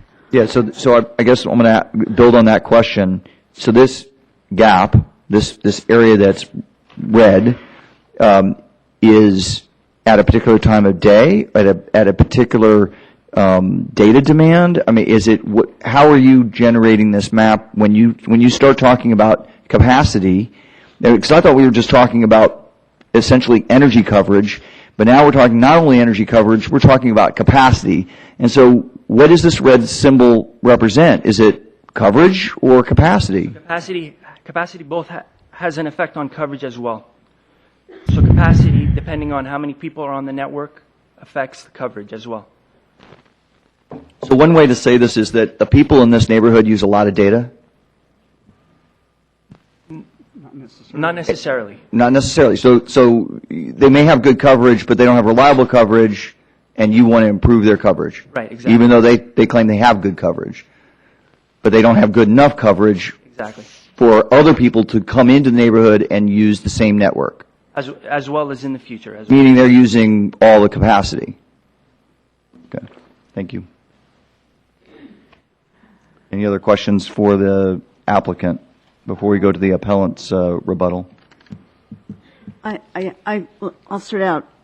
I was just wondering, in thinking about other possible alternatives, I wonder if you could tell me your opinion of this idea. What if there were I seem to hear a number of people be concerned about views and the height issue, and we actually do not have anything in this city at the moment that does anything about views except as it relates to tall trees. But and the range of those, I believe, is if I remember correctly, and this is from memory, the ones that are prohibited grow to like over 100 feet, I think. So it's like another ballpark. But at any rate, what if instead of this being on the same pole as all that other stuff that's there now, going into that pole through those wires that are there now, there were a new pole very near, but not in the same place, that were not so high. Does that even work for your use? Just from my opinion, that's what we're trying to avoid. We're trying to avoid adding additional poles, additional towers as much as possible. So even in the city's ordinance, you're looking for co-location as one of your top preferable ways of dealing with additional cell antennas. So where possible, we try to go to co-location. We try to go to commercial areas first, but we have a gap in coverage in a residential neighborhood right now. No, I think the issue to me, co-location is sort of where they take up the same space. But when it's one on top of the other, that's the part that is, well, first of all, you mean co-location with the utilities? That's what I think that's what you're saying. Anyway, what I'm saying is the height. What if, I'm really asking you a question, which is, if it were put on another pole, would that signal being in a location that was at that height, but in a different place nearby, in the coverage area, would it even work? That's what I'm wondering right now. Let me see if I can help with that answer. If you look at our alternative analysis, which is in tab F. This is in the document we just got at the beginning of this meeting? Yes, in the binder that we provided. And again, I'm John DeBene, the attorney for AT&T. Yeah, it was also in our agenda package. Okay. If you look at I'm in F. tab F, you turn to our alternatives, you'll see the site I think you're talking about is alternative 4, node 03E. How would I find that? About page 4. I find page We got a 4. map, a cover map. I'm confused on how I find it up. page 4. Discount? Hold it up. Sure. Okay. Like that. Is this the cluttered? No, that's a different page. So it's node 03E as in Edward? Yes, so it says alternative 4. Keep going through. That's the It's title of the 03. page. There's 03D is the next one. Alternative 4, node 3E. Okay. Right, and that was the cluttered pole you were talking about, wasn't it? That's your proposal, right? No, that's not our proposal. That's Our not your proposal. is the first page that says primary site. No, this is, I believe, not my proposal. The thing. This is not my question. My question is not about something that would look like this. Okay. And you were saying put another pole near this one? Yeah, but I didn't mean attach all those wires to it. Sure, understood. And your point was, part of our point is this is cluttered and we can't put things on it. No, what I'm saying is at the same height. So the pole you're proposing to put it on Yes. has an existing height. Yes. I don't know what it is. Let's call it 10 feet. 35 feet. 35 feet, okay. And you're proposing to add 7 feet. 10 feet. With the antenna, it comes out to be about 45 feet, so about 10 if you count About 10 feet incremental to 35 feet, you're proposing. to 45 So feet. what if you went over and had some other pole where you started at 0, right? Okay. Okay. So my question, and so your original pole that you don't have anything on yet, at least not this, is 35, right? The existing pole is 35 feet. Okay, so what if there were this other pole whose height is 35 feet with everything attached? Does that work for you? Does it produce the signal that you were looking for? Signal depends on two things, and coverage for the significant gap, it depends on two things. One is the location, the geographic location, given the coverage gap, and the second is the height of the antennas. So we're looking for, in that specific location where this primary site is, we're looking for an antenna height of about 45 feet. If we're in a different location and we had different topography, we might be looking at a different height of the pole. So it takes 45 feet to do what you need to do? At That's that my primary question. location, yes.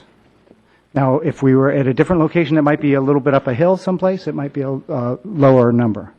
And that was evaluated, and that's addressed in that exhibit. All of the poles in the area were independently evaluated. From there, I guess just I'm talking about existing poles. I'm talking about some spot. You're talking about if we were to add another pole that was just exclusively for this antenna. Let's just say, I'm just asking a question, actually. Depending upon the location, you couldn't count on it being exactly the same because topography comes into play. So the engineering would have to be done to analyze at the location that you'd want to place your hypothetical pole, what height it would need to be to get similar coverage. But assuming it's on the same topography and it's right next to this primary pole, it would be 45 feet. That's what our engineers have determined is the height that's necessary to provide that coverage. So wanted to go to a different location, it could be a different height level. So, I'm sorry, but the testimony earlier was that you needed to add a 7-foot extension to get separation required by PUC. That is still the testimony. No, it's not, actually. The testimony now is that you need 45 feet in order to get the coverage you've advertised. Yeah. So that's not the same To get 10 testimony. feet, it includes the necessary separation from the PG&E wires as well. Granted, but it's not the same testimony. Either you need 45 feet or you need the 7 feet of separation. Which is it? I think we need both. That's the point. And if We need 45 feet for the coverage objectives. We need the 7 feet to comply with the CPUC regulations. If you look at the primary site analysis that was done under section F in the book, which is the second page, when it talks about the primary site, it talks about from the site is acceptable only if additional height can be achieved by proposed pole top extension. So yes, there's two things at play here. There's the separation from the electric wires, the PG&E wires, but it's also we need that height in order to meet the coverage objective. And they just happen to be vaguely the same. It's about that, right. Okay. And in the same way, we also reviewed for this pole whether we could bring it down and do a side arm below the PG&E lines, and we found no, we could not meet our coverage objectives even if we had the separation at a lower distance. So if there was space below the wires, this pole would not work for us. Do the antennas need to be at the same elevation or can they be stacked?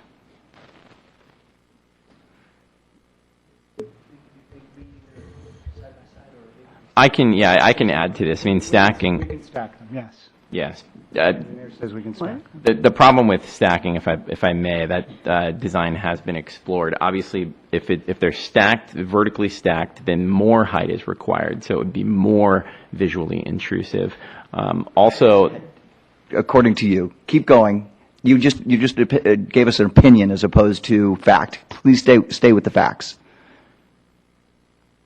Don't tell me what's visually intrusive at the moment. Please stick with the facts. If you don't mind, I'd be happy to answer the question. We said we can stack the antennas, and I think that's the answer we can work with. Great.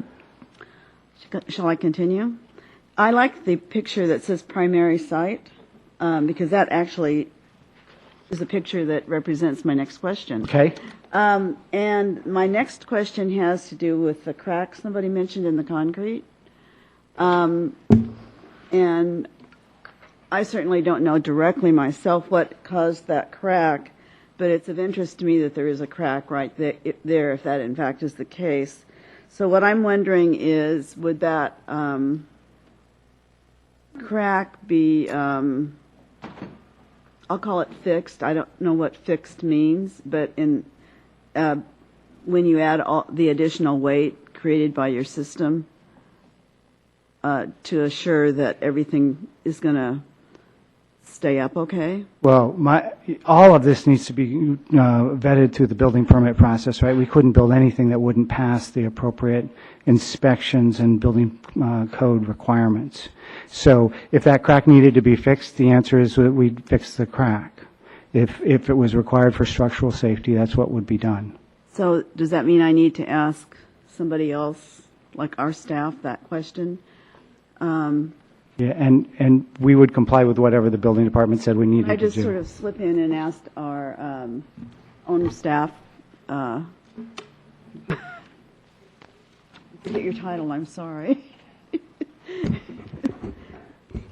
What is it? I forgot. Margaret Kavanaugh Lynch, Development Services Manager. Development Services Manager. Thank you, Margaret. It's on this point, the PG&E poles are not the city of El Cerrito's purview for building division. We don't inspect the poles for strength. That's something that's taken care of by the CPUC. So we are not, the city does not, and in my experience, we do not inspect these. So what I'm actually wondering is correct. My answer. She is correct. I thought the crack was in the sidewalk. I did too. I didn't realize it was in the pole. I thought I heard someone say there was a crack in the sidewalk. Well, if it is in the sidewalk, then it would be something we'd work out with the building department. If it's in the pole, or if there's a question about the pole safety, that's regulated by the CPUC.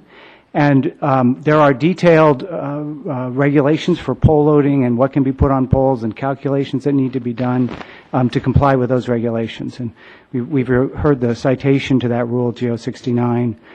We'd be happy to provide you guys and your staff a copy of it and explain how we go through that process. But we would comply with that process and make sure the pole was safe. So I guess I hear what you're saying about there is a rule and a process. Yes. However, what I'm concerned about is that the thing not fall apart, which is perhaps a different thing.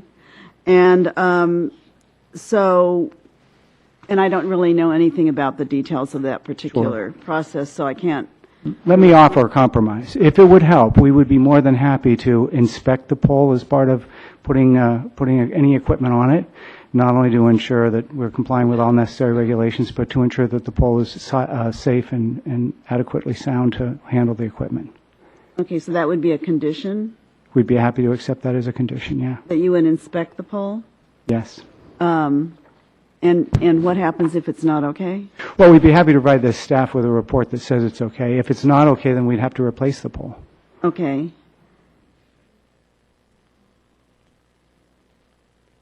PG&E wouldn't replace it? Well, it's a jointly owned pole. I know there's been some discussion about how the Joint Pole Association works, but the way the Joint Pole Association in this area works with PG&E, when other carriers put things on poles, they become co-owners. It's the way that process works. So we actually would, I think we do own part of that pole right now today, or the telephone company at least owns part of that. Okay. Okay, I think that question got answered. So going down your attorney has given us, a mandate that that you guys have to demonstrate two things. One is a gap, and the second is at least intrusive. But I just heard you say that you would potentially replace the pole. Yes. By the way, I am that attorney. Yes. Yes. And pole replacement, would eliminate potentially some of the unsightly aspects of the extension. So I'm just trying to figure out why that's not considered a feasible alternative to the proposed project. Well, to be clear, all the stuff that's on the pole would stay on the pole. So we'd put a new pole in place, and all the stuff that's attached would be then attached to the new pole. So we're not proposing to add an additional pole. No, I understand. Okay, we'd replace that one. My point is that for me, part of what's unsightly is the actual, I think you call it a bayonet, that is used to extend the pole. And so I'm just trying to figure out, you just said that there's a feasible alternative that's less intrusive, would potentially be putting up a pole that has less lateral profile. We've talked about stacking the antennas. That would have a less lateral profile. So I'm trying to get to least intrusive. Sure. And granted, least intrusive is subjective. But I'm just trying to understand what is the threshold for Sure. determining least intrusive. We would replace the pole with a pole of the same height, or Actually higher, yeah. 45-foot height, right? Right. To match what the extension would be, but you wouldn't have the extension on top of it. It would have all the other equipment attached to it, and if you want to make that a condition of approval, we'll accept that as well. It's not what my point was. Thank you. That is, or is, so? No, it's not. The point is that we are supposed to make findings that, if you look at, I think it's our third finding that we're supposed to do, we're supposed to make a finding that they've considered all feasible alternatives, and we keep coming up with different things that they're willing to do, and I'm just trying to figure out where does this slippery slope end where feasibility has actually been exhausted. So I'm If I may? No, because actually we need to keep moving, so please. Any other questions for the applicant? Because we do have a 5-minute presentation from the... I'm sorry, let me see if I have any more. They seem to be taking a while.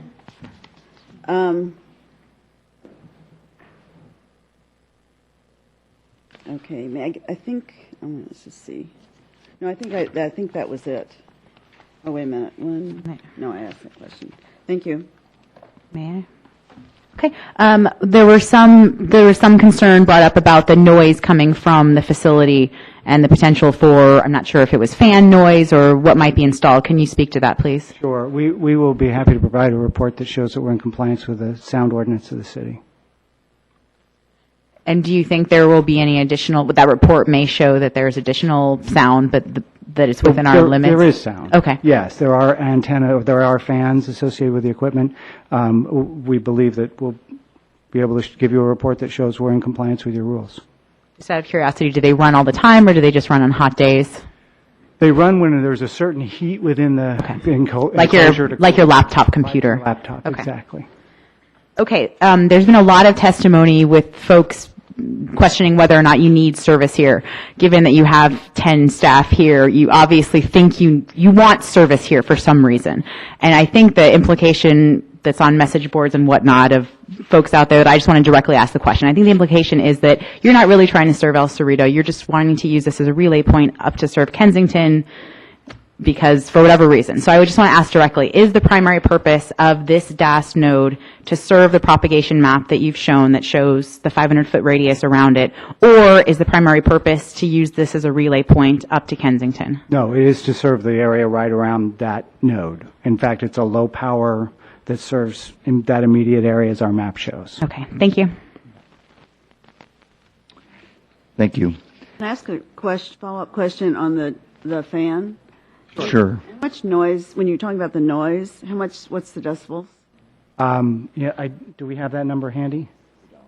We don't have the number handy, but we will give you a report that shows that it's in compliance with your rules.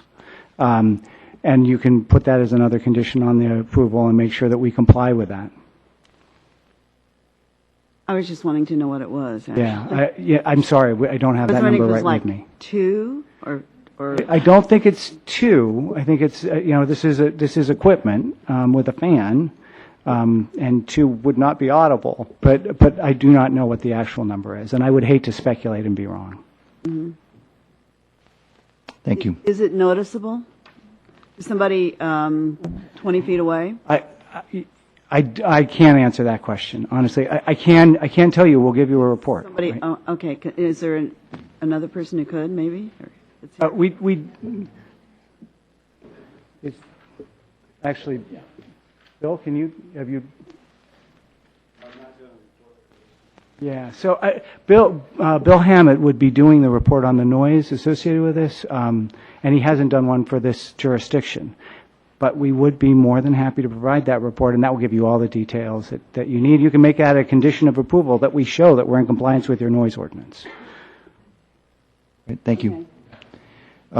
We have a 5-minute rebuttal from the appellant. So if we could have that at this time, please. And then we can entertain your motion to extend. Good evening again. Changji Lee at Truman Seaview. Sitting here about 4 hours, 3 hours, 3.5 hours. The only two things I hear here. One, there's no significant gap. There is none. When you have a significant gap, it's based on the need of AT&T, need to relay that information to, relay the signal to, otherwise it would not go through. It's based on their desire. It's an opportunistic business installation in a rightly zoned, low-density residential area of El Cerrito. And that's one thing. And second thing, we like to stress is that with so many questions unanswered tonight, and there's a slippery slope, as the mayor pointed out, there's so much uncertainty at stake. That goes to show us that there should be a study done before the Planning Commission's approval. And therefore, we think, I'm sure all of us think that, the Planning Commission's approval grounds was unsound.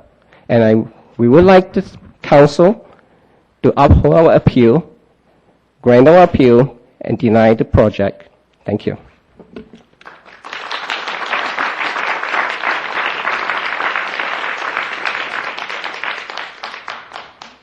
Another question.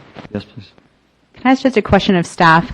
There was also a question brought up about a comprehensive plan for the siting of cell facilities. And I believe, and maybe AT&T can confirm this for me, how old this DOS technology is. But I think that during our moratorium, this DOS technology wasn't in place or wasn't deployed, and that was around 2009. So I guess first question is, when was this first sort of begun to be propagated in cities? And then my question to you, Margaret, would be, are you aware of other jurisdictions that go through this sort of comprehensive planning process? I'm having a hard time myself trying to envision it given the uncertainty of technology in the future, but I'm just curious if you happen to know of other jurisdictions that have tried to draw these sort of hard line maps that say, you neighborhood, you will never see this in your area, whereas this is the area that we're going to start putting these sorts of facilities in, and I'm trying to envision what this process would be like. At this time, I have not heard of any city in our region or in the state of California that has a master plan for the future location of telecommunication devices. Okay. I think a lot of it would be dependent on the technology, and as it changes and as different technical qualities change, it would be hard to, at this point, speculate how that might be laid out across our city. Okay. And then I just want to know how long the DAS technology has been in place or has been used in this area.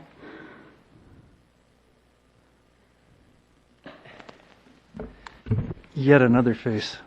My name is Bill Stevens on behalf of AT&T, and I just want to speak historically. Thank you. Historically, distributive antenna systems have been around since the early part of the last decade. I first worked on a distributed antenna system in 2003. It ended up becoming part of a Verizon network. It was a bit of a beta or prototype in San Francisco. And one of the reasons that the DAS technology is in the forefront today is because it does provide the capacity to fill in some of these gap areas that the carriers didn't focus on previously, in part because fiber it's an expensive application, but the capacity needs today demand fiber. And that's one of the reasons that DAS has become prevalent now. So it's been around for a good 10 years. And prevalent prevalent for just a few years, or prevalent? Oh, I think since 2007, 2008. Okay. Southern California has a number of networks. San Francisco's been up and permitted since 2008. Thank you. Just a couple of examples. Councilmember Friedman. Yeah. With questions, because I have a comment to make and actually a motion. Well, actually, we have a procedure to go through. Unless your motion is to extend, we do need to close the public hearing. I'm going to make that one also. Okay. I move we extend till 11 p.m. I second the motion. We have a motion and a second. All those in favor say aye. Aye. Aye. None opposed. Show the measure. The motion passes unanimously, please. You have a question or a comment? Or you're moving on to another motion? I'm going off the notes now. I'm sorry. Okay. I'd like to make a motion to close the public hearing. I second the motion. We have a motion and a second. All those in favor, please say aye. Aye. No opposition. Please let the record show the motion passes unanimously. Comments or question from the council? Mr. Friedman. Yeah, sorry to jump the gun there. To me, it's ironic that AT&T's desire is to improve the coverage for the neighborhood, yet the people from the neighborhood who are here don't feel that they need that. So that's a real dilemma for us here. And I did look at all the cards from people who want improved coverage, and as pointed out, they aren't actually from the neighborhood. I think the comments that were made, it would have been good for AT&T to schedule a meeting maybe at somebody's home in the neighborhood or at Hubert Park or at the community center where neighbors could have come and had some of these questions answered. So that's in the past. We can't undo that, but in the future, I think it would be good public process for AT&T. The motion that I would like to make is to deny the appeal with the following conditions. First, that there be a gap analysis paid for by AT&T and those performing that gap analysis selected by the city. The second is that there be an annual inspection for the next 5 years. Third is that the pole be inspected jointly by AT&T and the city, and that if it's found inadequate by either party, that then it would be replaced at AT&T's expense. And the fourth, that there be a noise report that's satisfactory to city staff. We have a motion. Before we get that seconded, I have a couple of questions for the motion maker. In our resolution, in the specific resolution on the second page, there's items 7 and 8 that I would like to have a discussion on before you proceed, to at least find out what your thoughts are on this. In 7, there's a sentence, the third sentence, it is not feasible to limit the site's visual impact. I'm just curious if that's a finding you feel comfortable making at this time. While you're considering that, let me yep. While you're considering that, number 8 is in response to section 19.28.060C, where we need to find it is not feasible to provide the service at another location or to incorporate additional measures such as a decrease in height, increase in setback, change in design, relocation relative to other structures or natural features that would further reduce its visibility. And I would suggest that there is, based on the testimony we've gotten tonight, the feasibility analysis that was provided as part of our packet, that there is some alternative language that might be more prudent for number 8 to reflect the evidence that has been submitted. I'm going to take an amendment to my motion from the mayor, please. So for item 7, I don't know. It's not feasible to limit the site's visual impact. I believe those words are very critical to that particular finding. So I would ask, I can't remember which finding, that finding is in response to, I believe, the requirement that we have to make a finding the proposed facility will not be readily visible or is not feasible to incorporate additional measures that would make the facility not readily visible as defined in section 19.28.040. And so that sentence I don't believe can be deleted. So I don't have a suggestion. I just had a question if you feel that you'll be able to support that finding with the evidence that we've had this evening. Good enough. I'm not sure I understand what you're saying. For item 7, that is in response to our requirement in section 19.28060 4. So I'm reading now from our ordinance. Mm-hmm. The proposed facility will not be readily visible, or it is not feasible to incorporate additional measures that would make the facility not readily visible as defined in section 19. But what's being proposed is just to eliminate 7? No. No, what? We have to have some finding that basically says it's not feasible to mitigate the visual impact. It's not feasible to limit the site's visual impact. So we need to have something. I'm calling that out, that's a finding that we need to make this evening, and I just want to make sure everyone is comfortable with that finding, given the fact that there potentially are things like stacking the antennas. Although that would increase the height, it would reduce it to potentially something that looks more like a pole the whole height up, as opposed to having this big, wide can at the top. Things like replacing the pole, and not as a condition of site assessment. I actually think that the bayonet and all of the foot protrusions that they're going to put in order to have safe access to that height adds to that width and visual unpleasant. So I personally think that there are things that the applicants already said that they're willing to do that potentially would make the visual impact less, and I just want to make sure that we're stipulating those. You make a good point. I just want to ask a quick process question. So in this, the next step, were this project to go forward, would be to go to the DRB. Is that correct?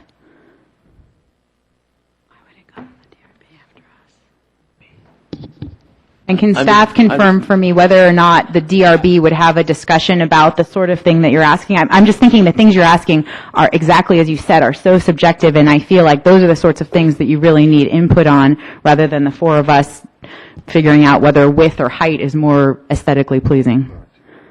If this installation is allowed to remain, if the Planning Commission's decision goes forward. Yes, then this would go to the Design Review Board for the aesthetic considerations. So, but I want to add, and I'm sorry, I hesitated earlier only because I wasn't sure whether or not it was one that had already gone to DRBs. But I want to make clear that the way the city's municipal code is set up, the review of the land use issue is separate from the review of the aesthetics for design review. Before you tonight is only the issue of the land use. That includes the requirement to make findings that have certain visibility components, but it is not the design itself that's under review tonight. So, and I want to emphasize that the particular wording of the findings that are required. Under number 4 that Commissioner Lyman read earlier, and this is page 4 of the staff report. The finding is that the proposed facility will not be readily visible, or it is not feasible to incorporate additional measures that would make the facility not readily visible as defined in section 1928-040. The criteria there being it's not feasible to incorporate additional measures that would make the facility not readily visible. Then the way that that's defined in the related section is it is not feasible to provide service at another location or to incorporate additional measures such as a decrease in height, increase in setback, change in design, relocation relative to other structures or natural features that would further reduce its visibility. Now that's summarized in a particular way in the proposed finding in the resolution, in the proposed wording to support the finding, but those are the particular requirements of the actual findings that are necessary to be made. So I just want to make sure that the council is focused on the particular wording when you're deliberating on this issue. Indeed, but on page 4, number 4, the end of that italic section references 1928-040, and you were reading from 060. But 040 is a typo there, is it not? I don't believe it is. It may not be. I would look to staff. I didn't call that out as a typo because I assumed that cross-reference was appropriate, because 040 is our ordinance for. I'm sorry. I might have been misreading. Excuse me for. Because actually 040 was 1928-040 was never provided in the staff report, so I don't know if that is the correct citation or not. Because 28040 is one of the ones that the appellates did cite as something that we would be upholding, and as pointed out later later in the staff report, 040 doesn't apply if you have a finding under 060. So I'm trying to figure out if that reference is correct. Section 1928-040 is the standards for wireless telecommunications facilities.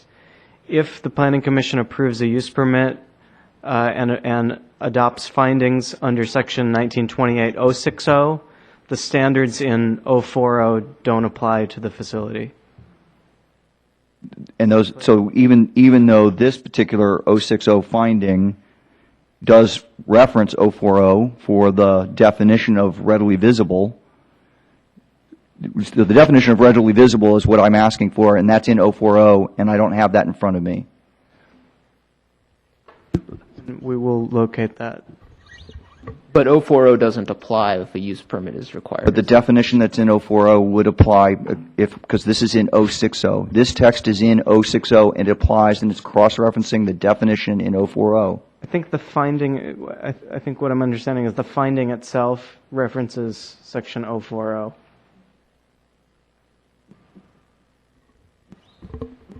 If the citation is correct.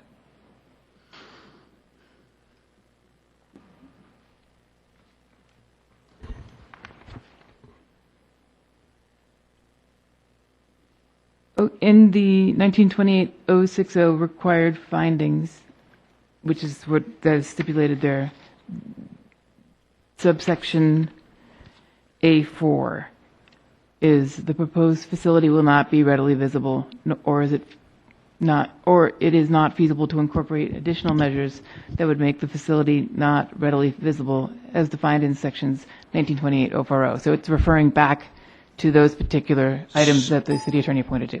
No, because what he pointed to was 060C. Can you go to 040, please, and find out what the definition of readily visible is? Sure. Or what definition it's cross-referencing?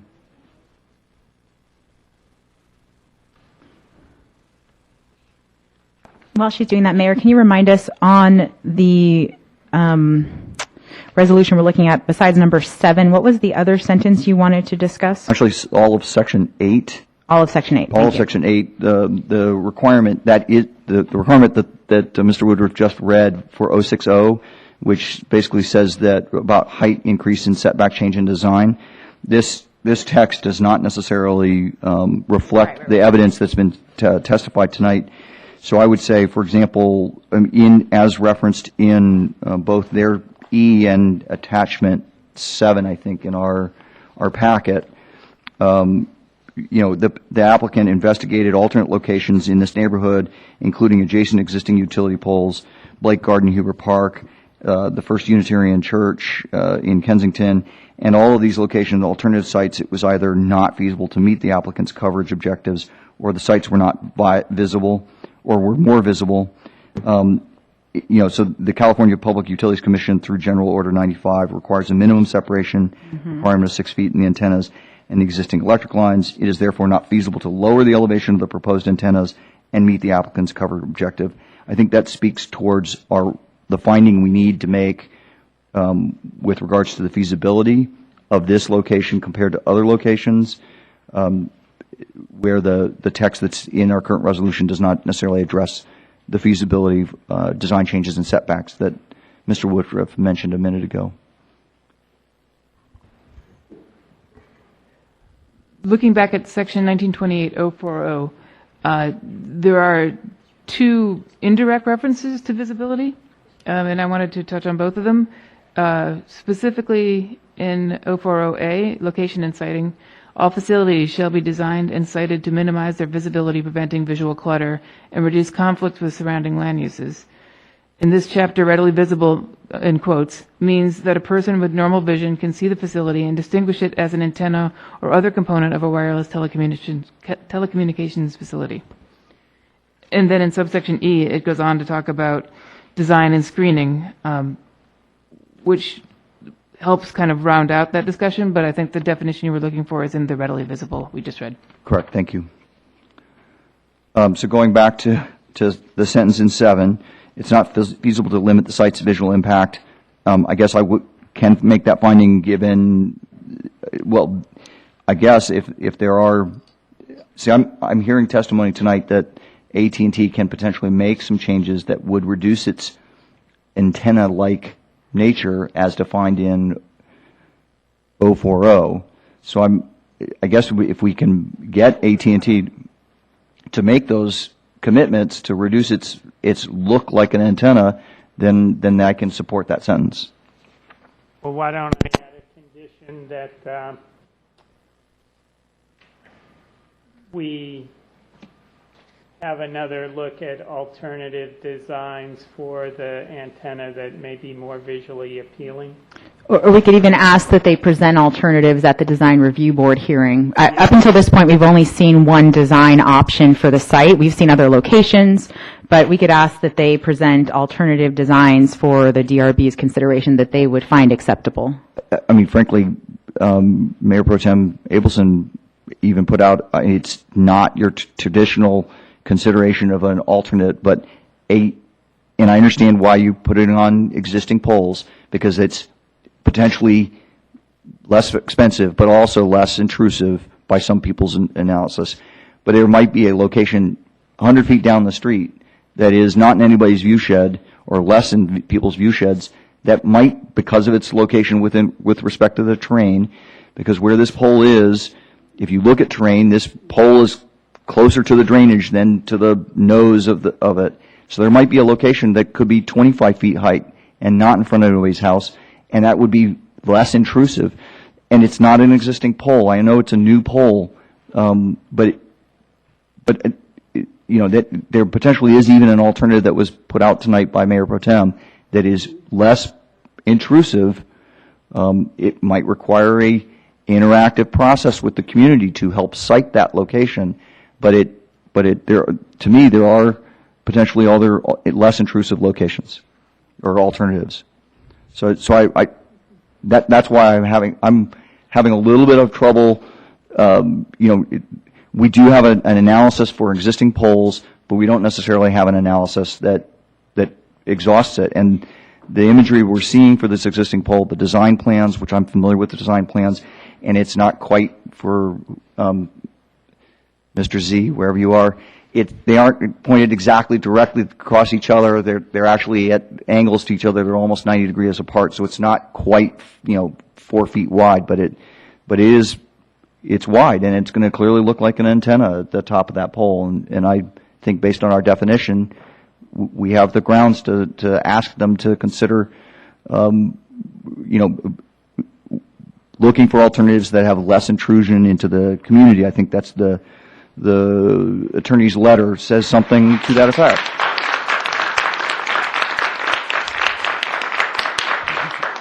That the proposed facility would provide the least intrusive means in relationship to land use values embodied in the local regulations. So as the appellant has testified tonight, our land use values are pretty clear in our ordinance, and I've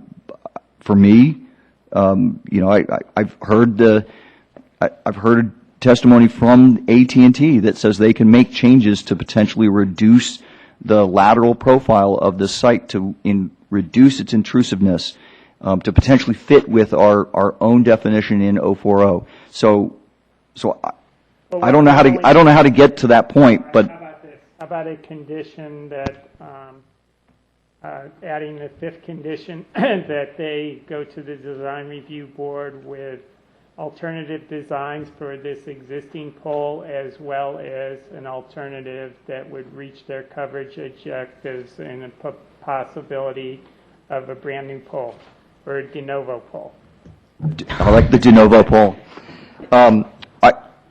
I believe that those additional conditions, some of those I actually suggested myself, are all amenable, and given that, I potentially can support the proposed 7 as written.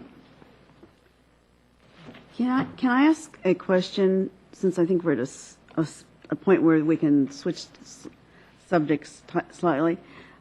I think this question is for one of our staff, but I was trying to ask Mr. Hannon that the other day, or a version of it.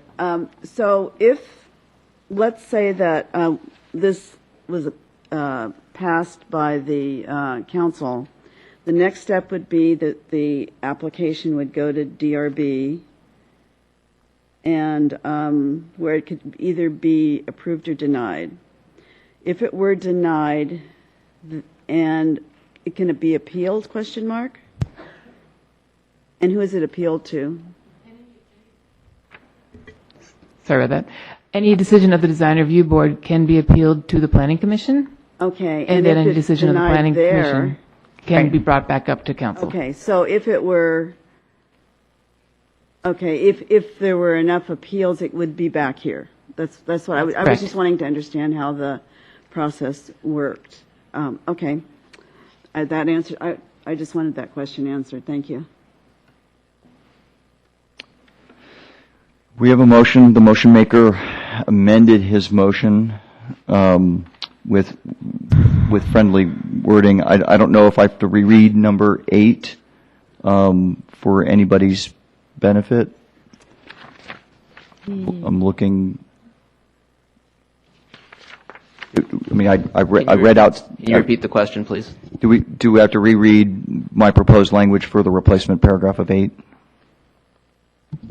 If you would, please. Okay.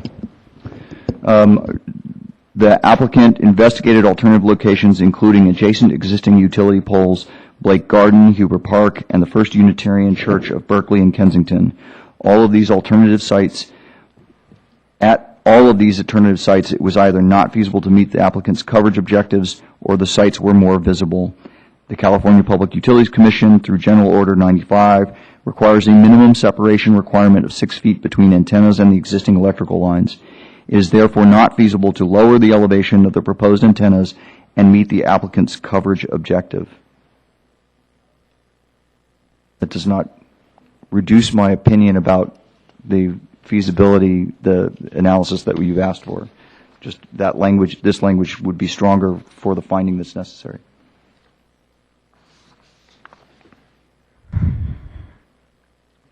We have a motion. Okay. I'm prepared to second the motion. I just want to make one quick comment, and that is just to thank you all for coming tonight. Of course, I think we all feel this way. We know how it is to leave your families at night and come for hours and hours, and we get to sit up here and talk, and you have to mostly be quiet. So thank you very much for coming and participating. And I had the same finding I had the same thought that Councilmember Friedman had, and that was getting down to this finding of the gap analysis, and I feel like the condition we put in there, we've taken testimony from AT&T that very strongly says they need this, but now we have an independent analysis that will come out for the gap. And we've talked on and on about what might be the least intrusive means of providing this type of service, and I can tell you there's people up on Mosier and Arlington who just hate macro sites, and they would have loved it if AT&T had come up with a DOS smaller type of site.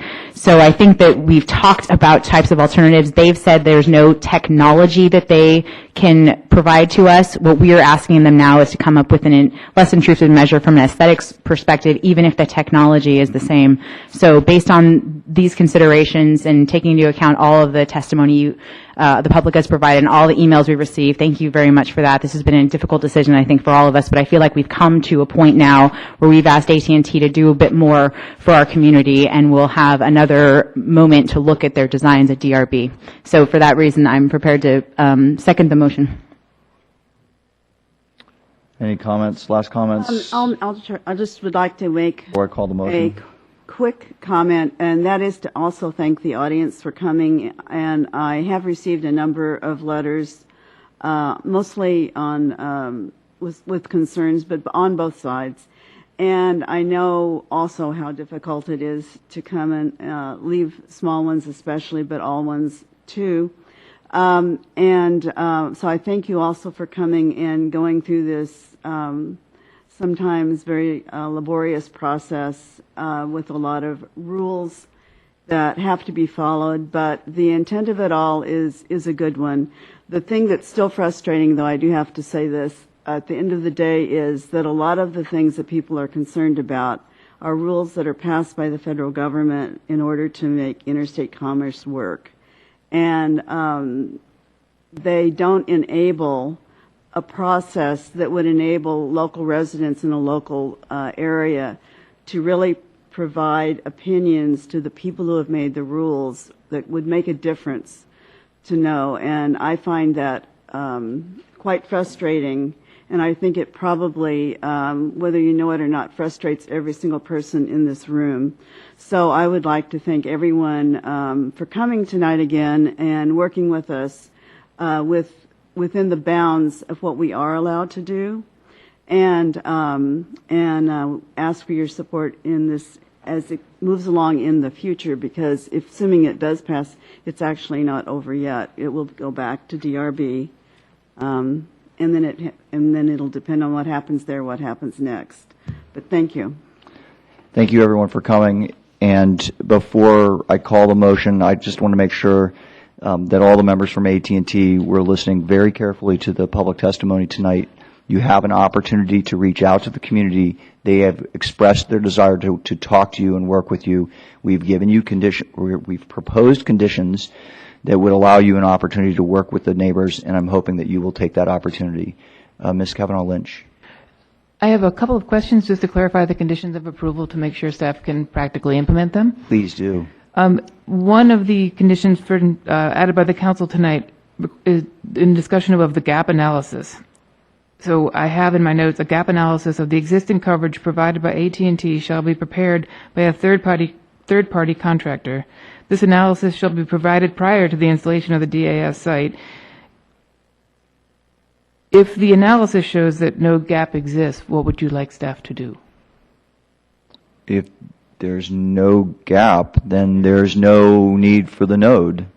Okay, so in the condition, it will state if the gap analysis concludes that no gap actually exists. I believe that's one of the conditions that Mr. DeBenny has stated, is that they need to demonstrate a significant gap in wireless service coverage. If there's no significant gap, then there should be no need for a node. So the project would cease at that point, basically. I mean, I think that probably I'm going to assume that in this hypothetical situation, the applicant would probably not concur with that gap analysis and would want an opportunity to be heard before any action was taken. I mean, I realize that basically that demonstration of a gap is sort of a precondition to the application even being necessary. But I think that in order to, it's a little bit of an unusual circumstance, so I'm trying to figure out procedurally what the best path forward would be, and probably we'd need to come back to the City Council for consideration of the issue. I guess it would reopen our hearing. Is that correct? Right. I mean, basically, one way to look at it would be that all of the findings sort of are built upon the supposition that this gap exists, and so I think it would need to come back to the City Council for consideration about whether or not you can still make the findings. Does that answer staff's question? Clearly, yes. Thank you. And the last condition that was just added regarding the applicant will be bringing forward this cell site to the Design Review Board, they should be bringing along with that submittal alternative to the existing pole, visually superior examples of the existing pole. Alternative to the existing plan for the pole. Thank you. Yes, so alternatives for the existing plan to the pole. And I had in my notes possibly also reflecting Councilmember Abelson's comment, an alternative pole location. That's correct. That is what Councilmember Friedman did say. That is one of the alternatives for least visual impact. I keep trying to use Mr. DeBenny's words. Least intrusive means of providing the coverage. This would include a potential new pole location. Thank you.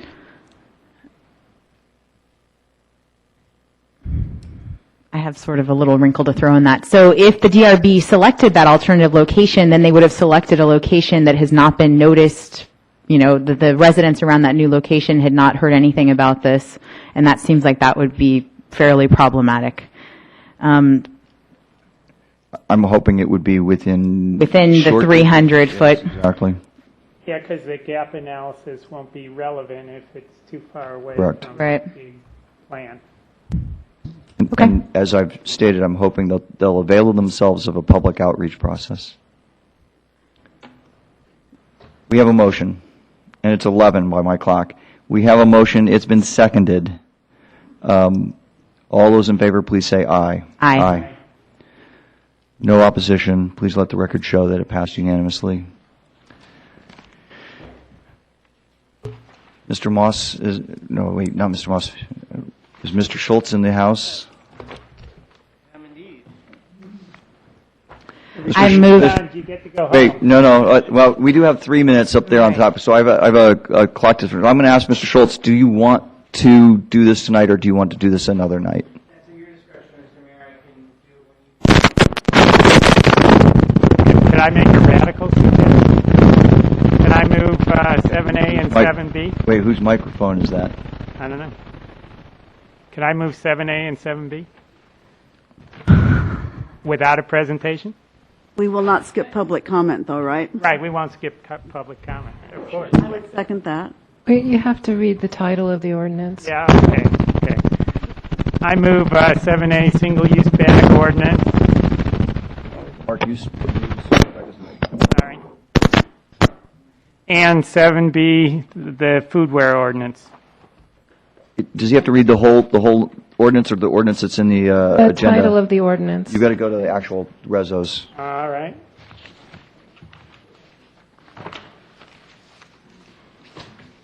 If anybody finds it before I do, go ahead. Right here, that's this one. A lot of papers. Purple. I found it. Just got to find it there. All right, I'm You found ready. it. Okay. Okay. An ordinance by the City of El Cerrito regulating the use of plastic carryout bags and recyclable paper carryout bags and promoting the use of reusable bags within the city. That's 7A. And 7B is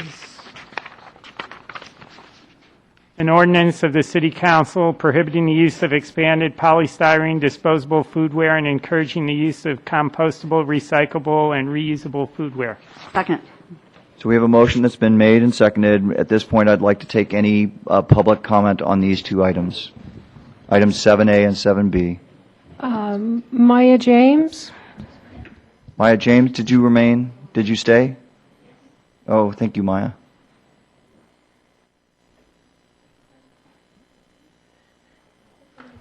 So Ms. James, we would normally give you 3 minutes, but hopefully you have a short, brief remark. Maya James, resident of El Cerrito and the world. I believe any perceived or real inconveniences are far outweighed by how important this is for the environment. I think this is a minor change in behavior that would make a big impact. We can do this. Many cities in the area have already done this, and really it's not a question of if we will do this, it's a question of when we will do this. I think deep down we all know that we can't keep polluting our environment endlessly.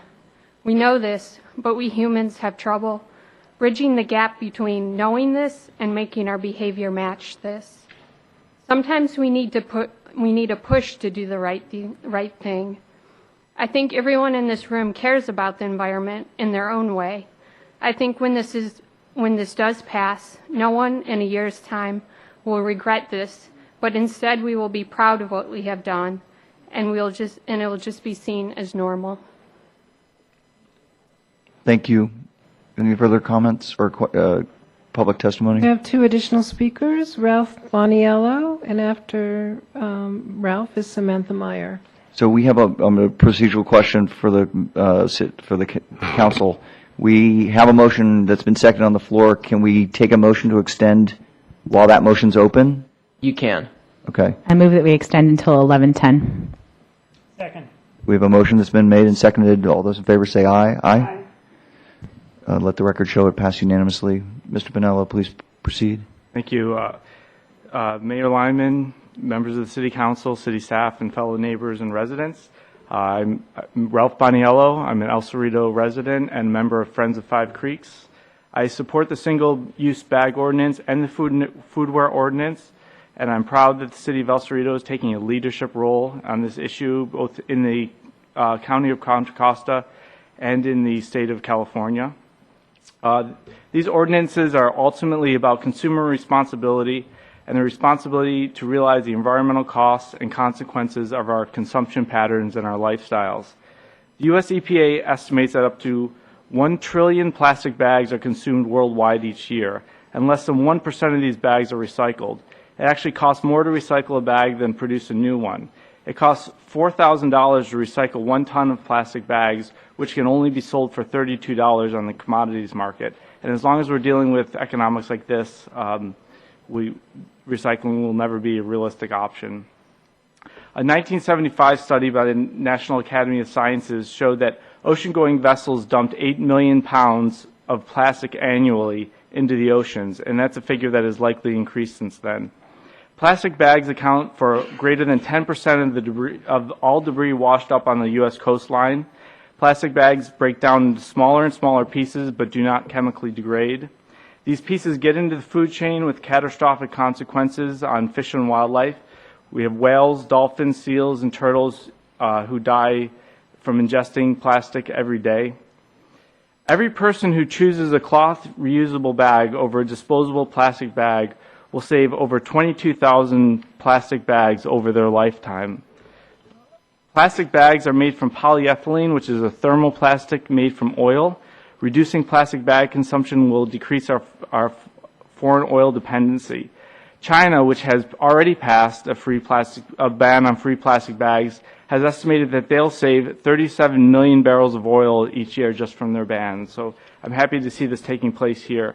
And I also wanted to point out that the San Francisco Department of Environment, which deals with their foodware ordinance and their plastic bag ban, has a list of vendors of compostable and recyclable foodware bags and food serviceware and bags, which lists over 67 vendors that are available for people, for restaurants or businesses to find foodware that meets their ordinance, and I'm sure that their vendor list will also meet our ordinance. And I'd like to give a copy of this to the city clerk to include in the record. And thank you to you as well for staying this late. Our next speaker, please.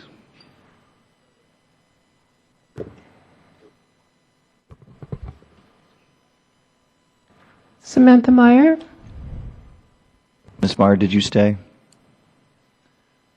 Okay. Is there anyone else that's here that would like to speak to this item, or these two items, 7A and 7B? Seeing none, we'll bring it back to the dais. We have a motion and a second. Yeah. I'm sorry, things happened very quickly, and the city manager and I were consulting between items, and I didn't really have a chance to really evaluate what was happening. I think that ultimately, if the council wants to proceed without a staff report, it's legally permissible, but I also do feel that given that both ordinances are an exercise of the city's police power, they have a fairly substantial effect on the community, one that I think this community accepts, but that does have a fairly substantial effect, that and I realize you've received a written staff report that provides an adequate record for the action, but I do feel that some minimal staff presentation on this would be appropriate, just given the significance of the actions that are before you. We will take your advice, and I want to say take it under advisement and ignore it, but I won't do that. Mr. Schultz, if you could give us a brief presentation, something on the order of 4.5 minutes, please. I will do my absolute best. Thank you, Honorable Mayor, council members, members of the public, viewers at home. I'm Garth Schultz. I'm manager of the city's new Operations and Environmental Services Division, and among many other things, I deal in waste and recycling here in the city of El Cerrito, as well as manage the programs for stormwater collection and litter and trash control in the community. Brief overview of what I'll talk about. The reasons to regulate bags, primarily what you've heard from public comment already, is there's a lot of litter generated from plastic bags and EPS foam. And when I say a lot, it's, there's significant components of litter that are coming out of these materials, and that these materials in particular are problematic by virtue of the way they're formed. They float readily, they don't degrade, they cling to trees. This picture here that you see on your screens is from Cerrito Creek. They go into the storm drains, into the creeks, into the bay, into the oceans. We have requirements through the regional municipal regional permit for stormwater, which is a Bay Area wide permit for clean water, to reduce the amount of trash going into these water bodies, and regulating these types of materials are one way of being able to get towards the requirements to reduce trash. There's better alternatives in both cases than just continuing to use only bags and EPS foodware foam, and they're not easily recycled. There are some waste issues associated with these, both on disposal, collection, and processing. And furthermore, both of these proposed ordinances were highlighted in the city's strategic plan adopted last March. A brief review on the bag ordinance. The model ordinance was developed by the Regional Joint Powers Authority for Solid Waste, Recycle More. They developed the model. They conducted and certified an EAR this spring. The EIR found no significant impact as a result of banning single-use bags, and found many beneficial impacts of doing so, but on the whole, no significant impact. And ultimately found that single-use bag ordinances like these in other places, like San Jose, for example, a major city that's had this in place for years, found a dramatic decrease in both paper and plastic bags distributed free to customers at the point of sale. These are some of the specifics on what the bag ordinance does, but in summary, it bans the free distribution of single-use bags at the point of sale for all retail establishments. There's certain exemptions for other activities going on within grocery stores, for example, things like bulk produce, bulk goods, meats, can still have a plastic bag. It's just not the one that's distributed at the point of sale for the purpose of carrying out goods. And then it would also regulate a minimum charge on paper bags distributed at the point of sale, 5 cents for the first 2 years and going up to 10 cents thereafter. And then those would be required to be made of recycled content. As proposed, it would go into effect January 1 of 2014 with a grace period prior to enforcement in July via citations and fines and administrative citation through the municipal code.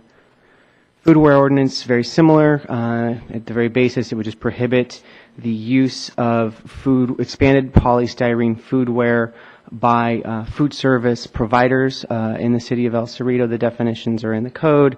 That includes the city, its facilities, its contractors, and the like. All other types of foodware have to be recyclable, compostable, or reusable, which is a pretty broad definition. And this is also from Cerrito Creek. You can see some of the foodware containers in the creek. There are some exemptions. One of them in particular is for undue hardship. In the case that a food service provider can demonstrate to the city manager that they would undergo undue hardship by complying with the ordinance, they can be made exempt from the ordinance, and then overall the same enforcement and implementation timeline. We did really extensive community outreach all throughout this early summer. Many meetings, many emails, many postcards. We have a range of themes on public comments that you can see here. We address them in more detail within the staff report. And then if these ordinances, either or both, were to be adopted by the council through this meeting and the following second reading in September, we would begin outreach to businesses and shoppers, do some posters and cards like we've seen in other communities, specifically our neighbors to the south in Alameda County, do community meetings with the businesses, the potentially impacted businesses, as well as with the shoppers. And again, I mentioned a grace period. It's important to note Richmond and San Pablo are already on similar timeframes for single-use bags. And Richmond has a foodware ordinance that is more restrictive than the one proposed here, and San Pablo is considering one in short order. That is the short version, Mr. Mayor. If you have any questions, please let me know. Thank you. Councilmember Abelson, can I get a motion to extend so we can make sure that we get your item 7C? I'd like to extend the meeting until 11:20. Sure. Yes. Well, we don't have to spend that long. Okay, I'm that's just true. saying. All right, fine. All right. 11:20, I have a motion. Reluctant second. Reluctant second. All those in favor say aye. Aye. Motion I passes. would like to make a very quick comment, if I might. I would like to thank Garth Schultz and the other staff who have worked on this. I have seen Garth go to many, many meetings about this because I was there too, at least at some of them. And so I know how much effort and energy was put into this. I know what a good job was done, and I just want to say thank you once again. Just to follow up as a testament to how well this process went, I don't know about you guys, but I received very few notices of opposition or, reluctant folks, mostly all positive comments on this item. And I just wanted to thank the two people who stuck around to speak. Your comments were very articulate, even poetic, and very well informed, so thank you. And echo the thanks to staff. I know this has been a long time coming. We have a motion. We have two motions, actually. We made both motions. Did we ever get seconds on those? Yes. Yes. I did. We got seconds on both of those. Can we take them as a single action, or we have to take them separately? Please take them separately. All those in favor of item 7A, which is the proposed single-use bag ordinance as read by Councilmember Friedman, please say aye. Aye. Those opposed or abstaining, please indicate so. Let the record show it passed unanimously. All those in favor of the proposed foodware ordinance as read by Councilmember Friedman in agenda item 7B, please say aye. Aye. No opposed or abstentions. Let the record show it passed unanimously. Thank you to everyone who stayed for that item and to staff. We have one last item. Yes, we do have MSC. Which that's a separate meeting. I'd have to extend this one. On item 7C, which I'll try to do in the 2 minutes that are now, no, it's 7 More, minutes, but I won't try. you don't need them all. Right. I would, let me see my motion. I recommend, first of all, that we support the league position on the two resolutions being presented to the conference, and which were contained in the packet that was presented to us, and that I be appointed the voting delegate. At the moment, no one else has signed up to go, so I'm assuming no one is willing to be the alternate. We actually have primary and alternate already designated, but I can't, there may not be signed up. I think Councilmember Friedman is the alternate on the East Bay Division League who traditionally goes to the conference, but you have to be registered in order to be an alternate, a voting alternate. Are you interested? It's the 19th, is that right? 18th through the 20th. 18th through the 20th. No, can't go. Okay, I'm We will certainly, I'm really planning on going. we will certainly, take your recommendation that you're our primary. Okay, I think this might, I don't know if this is our last, no, I guess it's not our last, anyway, I don't know if we could do it after tonight based on when we're meeting, but so if I be appointed and that we support the league position on the two resolutions that are in the packet. Second that. We have a motion that's been made and seconded. All those in favor say aye. Aye. Opposition and abstention not signaled. With that, please let the record show it passed unanimously. I am going to suggest that we adjourn the city council meeting at this time and not take item 8, that we take item 8 up at our next regularly scheduled meeting. If that's the case, we will adjourn. Question? Sure. Does that work for staff? Or wait. 8 are our 8. We're only doing 8. Oh, 8. We're adjourning What? the city council meeting. Oh, I thought you said something Oh, different. I'm we're- sorry. Moving on to the. Correct. Okay. So I move that we adjourn the city council at this time. Let the record show it. We adjourned at 11:15.